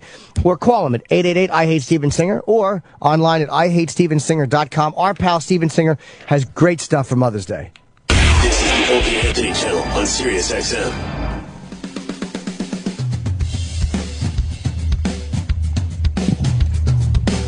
Okay, one more read before Steven. Mother's Day is this Sunday, and the best gift for mom is a relaxation from Pajamagram.com. A Pajamagram is the softest gift for the hardest job. They have a tremendous selection of pajamas that moms are guaranteed to love. Don't take my word for it. Go to Pajamagram.com or call 1-800-GIVE-PJs, and they'll help you choose the perfect pajamas for your mom, wife, or daughter. They have over 100 styles in sizes to fit every mom, all made from the best fabrics, plus great bath and body and spa products, too. All the stuff women love. The presentation is awesome, so you don't have to wrap a thing, because that is the worst part about getting a gift, is your clumsy man fingers are not going to wrap it properly, and you're going to make it look bad. That's the beauty of this. They do it for you. Pajamagram comes in free gift packaging, including lavender bath confetti, a do not disturb sign, and a personalized gift card, all in a beautiful hat box that she's going to love. Dads, it's your job to get your wife a gift from the kids, and Pajamagram is absolutely perfect. Before to check out their Mommy and Me sets, matching pajamas for mom and the kids. She'll love it, and it's a gift you know she's going to use over and over. This Mother's Day, spoil your mom or your wife or your daughter with a Pajamagram gift. Overnight delivery is guaranteed, so just visit Pajamagram.com, or if you don't like the internet, if you're one of those old school people, I don't like computers, then pick up the phone. 1-800-GIVE-PJs or Pajamagram.com. This is the Opie and Anthony Channel on SiriusXM. We are. Yeah. Cool. Good cue. For no reason. Stephen Percy, thank you. Jim, you're welcome. It's just me right now. Is he coming? Oh, he's coming in. Okay, good. I thought he was going to be really late. And we will be taking calls. What's the number, Travis? Before you're fired. Whoa. 866 wow 1 wow. 866-969-1969. Wow 1 wow, whatever Travis just said. If you'd like to call in and maybe ask Stephen Percy a question, he's here promoting his new book.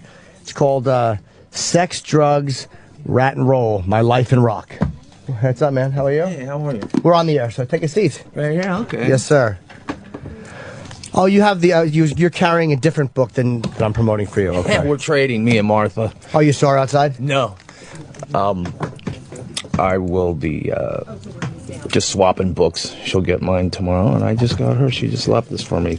I saw them. They were here before. They were kind of walking by, and they went out to do the view. And I had to get a picture with them because, that was a big part of my life growing up in the 80s was watching the VJs. Yeah, if you look at these wonderful photos, she was... where is that? He's looking for Oh, yeah, there she is. I had to put that in there. She doesn't look, I'll tell you, she does not look that much different now. Like, Martha's one of those people who has aged really well. She's a sweetheart. And Nina Blackwood. You ever see a movie called Vice Squad? It was, No, Nina, that's what I was talking about. Oh, you're talking about Nina Blackwood? Well, her, I said, because we were talking about this book this morning. She played a prostitute in a movie called, that was the first time I ever saw her, was a movie called Vice Squad, where she got she got beaten to death early in the movie. She filmed it before she became a VJ. Nice part. Yeah, it was a before a VJ, huh? Yeah, Interesting. And then she became the VJ, and I guess the movie came out and kind of, embarrassed her. But, so I literally got this book. I'm very disappointed, so I got it last night. I'm already on page 60. It's fucking fantastic. Well, it would take like I've said, probably, in these interviews, it would take probably about 10 books, and, I've got like literally boxes and boxes of personal photos. I was a picture fanatic. Yeah. On the road. I'd take pictures of the audience, anything happening backstage, on stage, I'm the same way, and I find it's like people are like, why do you take so many pictures? It's like, because if it's not for now, it's when you look back 15 years from now, you're like, fuck, I remember that moment or that guy. Sure, and it's crazy because I do come across some pictures and I just go, oh man, I didn't know this went down, Some crazy and some cool. Right, some shots you take in a blackout and you're like, oh wow, that happened. And so it's all good. What inspired you to write? Because the book starts, it's really interesting where you're talking about, I guess, being really fucked up and you're trying to cut your daughter's umbilical cord. Yeah, I don't want anybody to get misconception. It's like, the baby was in the hands of out of the mom and her mom, and I was just waiting there, and first to hold her actually, and then you got that bit of cord left, and I was just amazed. It wasn't me being wasted. I was just amazed how sharp these surgical scissors were, and they couldn't cut to this little cord. I was like, wow, they embellished a little bit on that, but, I was just amazed. Aren't these surgical? And I'm not that high, am I? But you are a little high. I was a little high, yeah. How did that change you, that experience? It changed my life. When I had my daughter, it just immediately just changed my life. I just cried right there, wow, I got a new human to take care of now. Finally, somebody besides myself, Right. And that made you want to sober up? It changed everything, yeah. Did you get sober after that? Mm-hmm. Yeah, and then Robin, our guitar player, when, he passed, that was when it really went down, too. It was a wake-up call. Had you guys known that he was not doing well? Yeah, we did.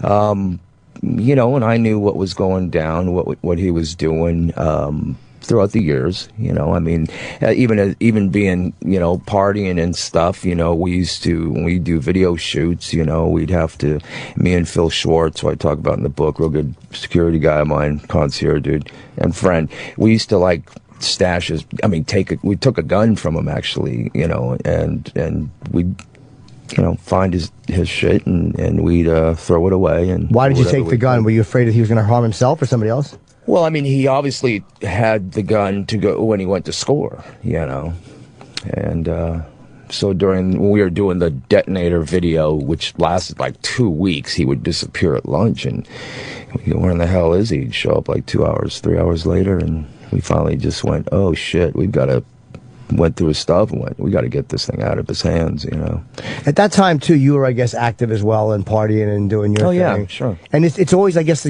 all of us were, You always try to find somebody who's, like, in worse shape than we are to look at and go, well, if I ever get, like, that fucked up, I'll slow down or I'll stop. We kind of made sure we were all in check to some degree, but, when you're all doing your own trip, But I guess Robin and I were pretty much the ones who were the worst, worse for wear, if you call it that. We were dysfunctional, addicts per se.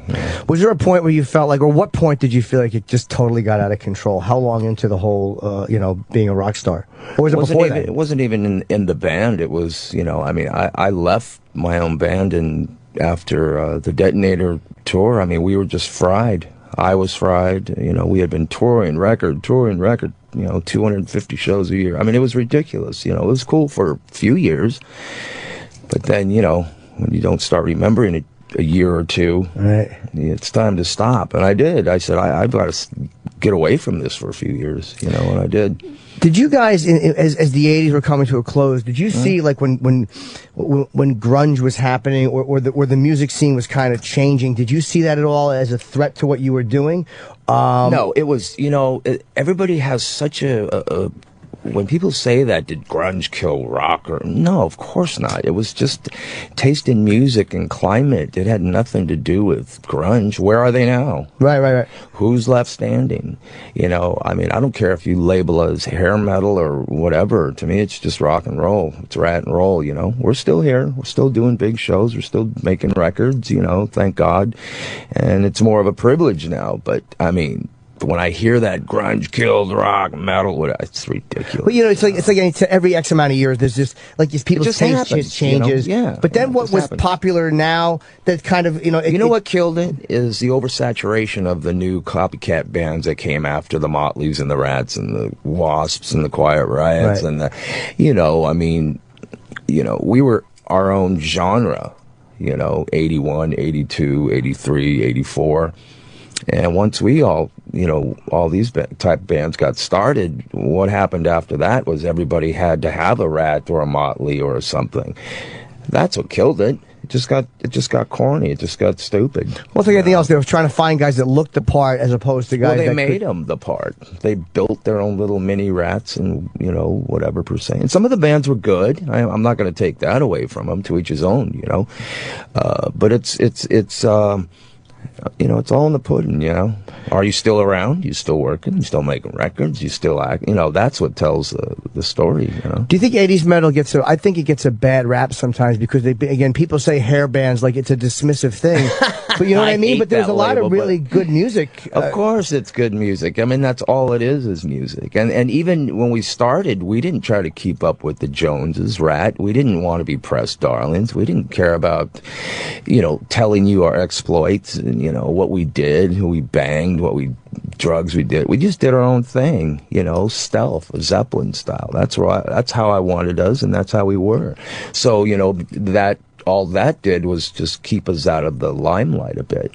You know, we were going to sell records anyway, regardless if it was platinum or gold or double, triple, whatever, you know. You know, if your music's good, it's good. There's an interesting part, or again, early in the book, too. Usually when someone writes a biography, they'll set it up with something interesting, and then a lot of times the childhood stuff is slow, but yours certainly was not. It was really, really interesting to read. And can you talk a little about how you came up? Because it wasn't a very typical... you seem like you grew up with some violence and some real unpleasantness. Yeah, but... And I'm sure I'm not the only one. The reason I did it was just to give a perspective of, you know, how I got into this. I should be racing cars. I shouldn't, you know. That was your first love, right? I mean, I literally got into music by default, by just, you know, an accident. Literally. What happened? You know, well, I run over and busted both legs and ended up in the hospital for about 5-6 months, you know, on my back. And that was it. They said you're irreparable if you break your legs, so don't think you're going to race. So when you broke your legs, you were completely laid up. Was there a point where you thought you might not walk again? Yeah, 100%. They didn't think my legs were going to heal. Well, as a matter of fact, they weren't healing for a long time. I mean, I'd sit there in the hospital and push on my femurs, and I'd hear them click. You know, just which meant that. And then they finally went in and did bone grafts and wires and rods and pins and after a time, you know, I started to heal and I had to learn to walk again. You know, how old were you? Wheelchair to crutches to, you know. You were a teenager? Mm-hmm. Teenager. It's weird, too. Like, I guess when you go from something where you think you might not walk again, so when you start to realize you're going to, all right, I'm going to have a little bit of mobility, and when did you realize, like, wow, things are going to be completely okay? Well, I mean, I'm just a hyper person anyway, and they weren't okay for a while because even when I got out of the wheelchair, I don't think it's in the book, you know, I was so active on the crutches, one of the rods in my legs had metal fatigue, and it started coming out through my back. It started slipping through the femur, and literally was bending, and if it would have imploded in my leg, I would have lost my leg. So I had to go in and, you know, get that pulled out, another one put in, more wires, more pins, and then, and then after, okay, you could use one crutch now, and then a cane, and then, then I was okay, And I think you said that at that time you're in the hospital, you have 2 busted legs, and somebody brought you a guitar, and that was kind of your first introduction to it. Yeah, I mean, it was, a guitar, and, I just, what else you going to do? I just kind of adapted to it. I mean, I was a fan of rock music, but I wasn't a fanatic rock music dude until I was actually playing this guitar. And, my sister's boyfriend taught me some chords and, and then asked me to sing and then started just going from there. I was amazed that you talk about being in the hospital and every guy's fantasy is to fucking nurse. Or an orderly or a candy striper. Anybody that candy works, stripper, I call them. and you picked off a few while you actually did the porno thing while you were truly injured. Well, I mean, look, I was in there. I was the second longest term patient in this hospital. It's Doctor's Hospital in San Diego. So I decided, look, if I'm going to be in here, I'm going to live in here, and we'd have little pony keg parties. I'd smoke pot in there, and they'd give me my meds and I'd take a couple hits of weed and I was astroplaning, and the girls come by. Of course, I was a teenage boy, man. I wanted to get something. Yeah, but how do you pull that off? That's I would have wanted something too, but it's just that they probably wouldn't have agreed to it. That's the amazing part. I don't know. Yeah, I was just some long-haired hippie kind of kid, and I don't know. Who knows? So I got it though. It was kind of cool. You just move the wires and the ropes out of the way, and they sit on you and go for it. And you talk about it's interesting. You talk about being an addictive person, and like you talk about therapy, and him asking you if you think that you're a sex addict. Yeah. And so you think what do you think about that as far as it just being alcohol and drugs, or do you think it kind of went further back? As far as the sex thing, I mean, I'm just like any other, male who wants to get laid, except, later on when you get this gold platinum debauchery card, you can pretty much do what you want, and I did. What was it like? Again, when you're in that position and you have platinum records, and you guys have sold 15 million albums. I mean, was it 9 or 10 platinum and gold records? I mean, it's God, we're still getting them, thank God, but it's all good. Yeah, I don't count. It's never cared then, don't care now. But when you're in that position and you're on top of the world and you're doing shows, what exactly is the process of I want to sleep with a groupie? Because you can't go out in the audience and meet them. Oh, sometimes you can. No, I'd send people out there, my guys out there. Look, I watched Van Halen very closely in the early days before, and I told myself, and my band, that's how we're going to do it. We're going to be big rock, Well, how did they do it? Well, they did it right.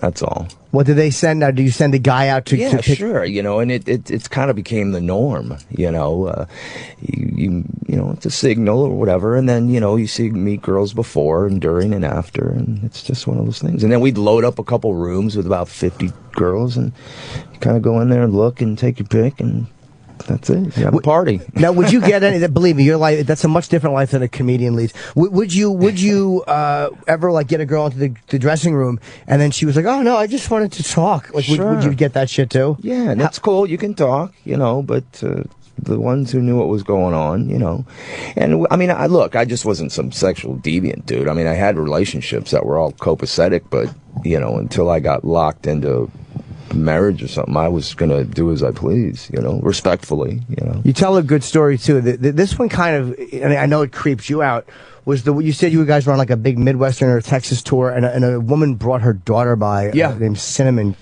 And well, I call her Cinnamon. Oh, that was just the name. Okay, but what exactly was the story with that? Because it was a very odd one. Well, yeah, I mean, this woman came backstage with her daughter, and it happened a couple times. The same person, and just tried to pawn her kid off on me.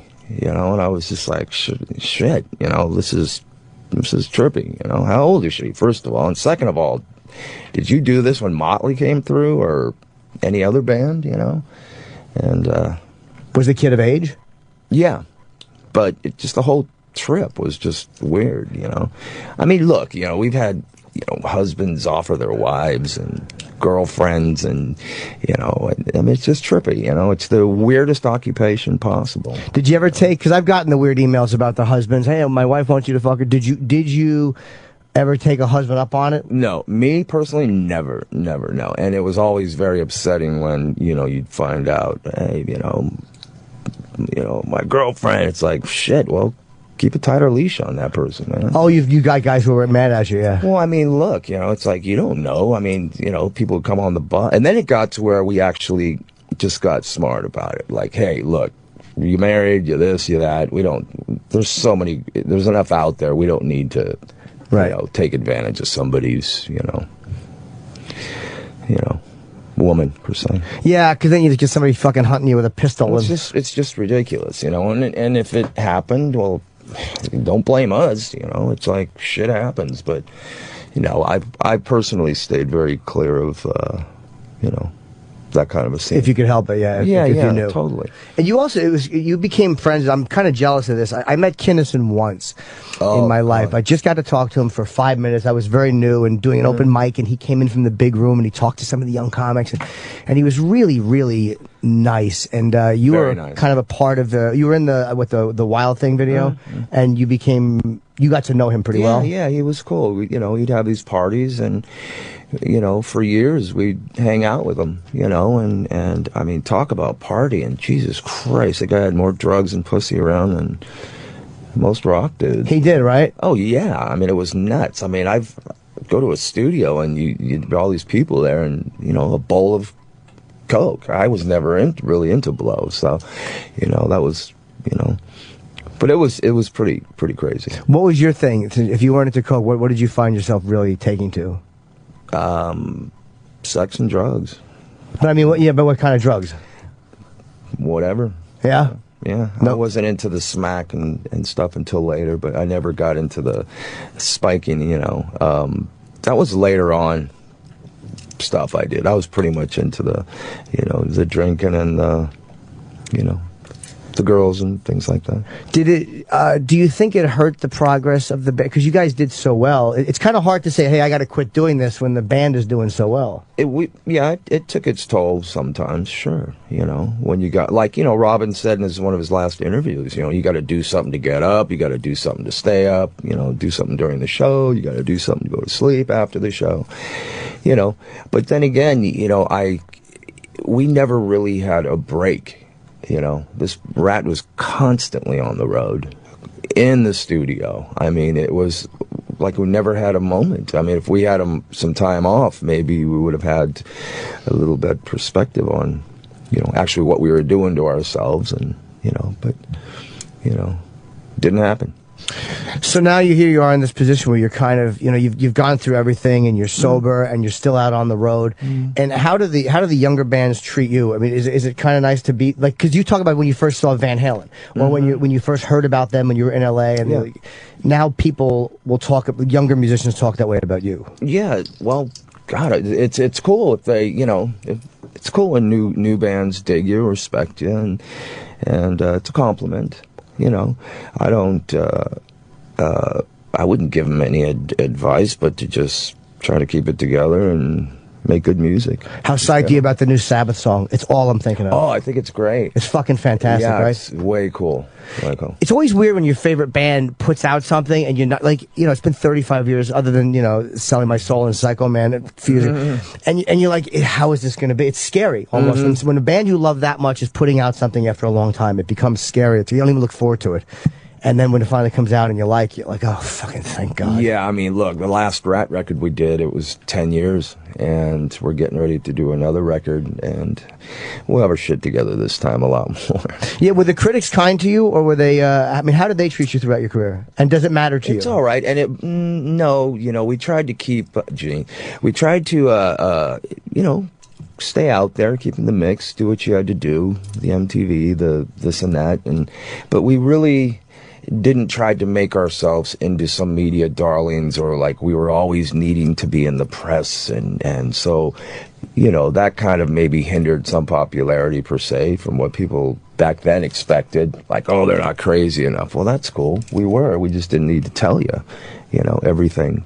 We were pretty much a champagne against a Jack Daniels kind of a thing, Stealth. I mean, look, I was a big fan of Zeppelin and liked that whole aura of just doing our thing undercover, dancing undercover, Did any of those guys back then, and this is something I've had to know because there was all these spandex and leather pants, did any lead singers stuff their pants? No, everybody claimed I had socks in mine or something, and I'd say, hey, if you want to check it out, I'm thinking more of a Bruce Dickinson photo, the famous Bruce Dickinson photo where he's got his fucking foot up on the thing, and it's like, it looks like he's got like a fucking, like an arm in his pants. I'm like, that's stuffed? 'Cause that's what I would have done. I don't know. I've heard that about, people saying stuff, and it just cracks me up, Is that a wrong question to ask? No, Other not at singers' all. penises? Fucking grown man, and that's what I'm asking you. Sorry. Well, the book is called Sex, Drugs, Rat and Roll, My Life in Rock. And you are doing signings, too. Yeah, tonight at Bookends in Jersey. Yeah, I have 6 o'clock. It's going to be cool. And then I move on. We've got a couple Rat shows coming up. TheRatPack.com is the website. And you can also, May 9th, it's Changing Hands in Tempe, Arizona bookstore. And then May 11th, Book Soup, which I think is on in Sunset. Hollywood. Yeah, on Sunset. And then I have a whiskey show on the 12th, a solo show. And I'm going to sign some books after that. We got a couple Rat shows during this, so it's kind of cool. And again, I've unfortunately got this book yesterday, and I've read about 60 pages, and what I've read is great. So good luck with it, and I appreciate you coming in. And they're telling us that you have other interviews. So Steve Percy, and the book is available as of today. Yes, thank you so much. Thank you man. very Appreciate much. it. Opie and Anthony. This is the Opie and Anthony Show. Sirius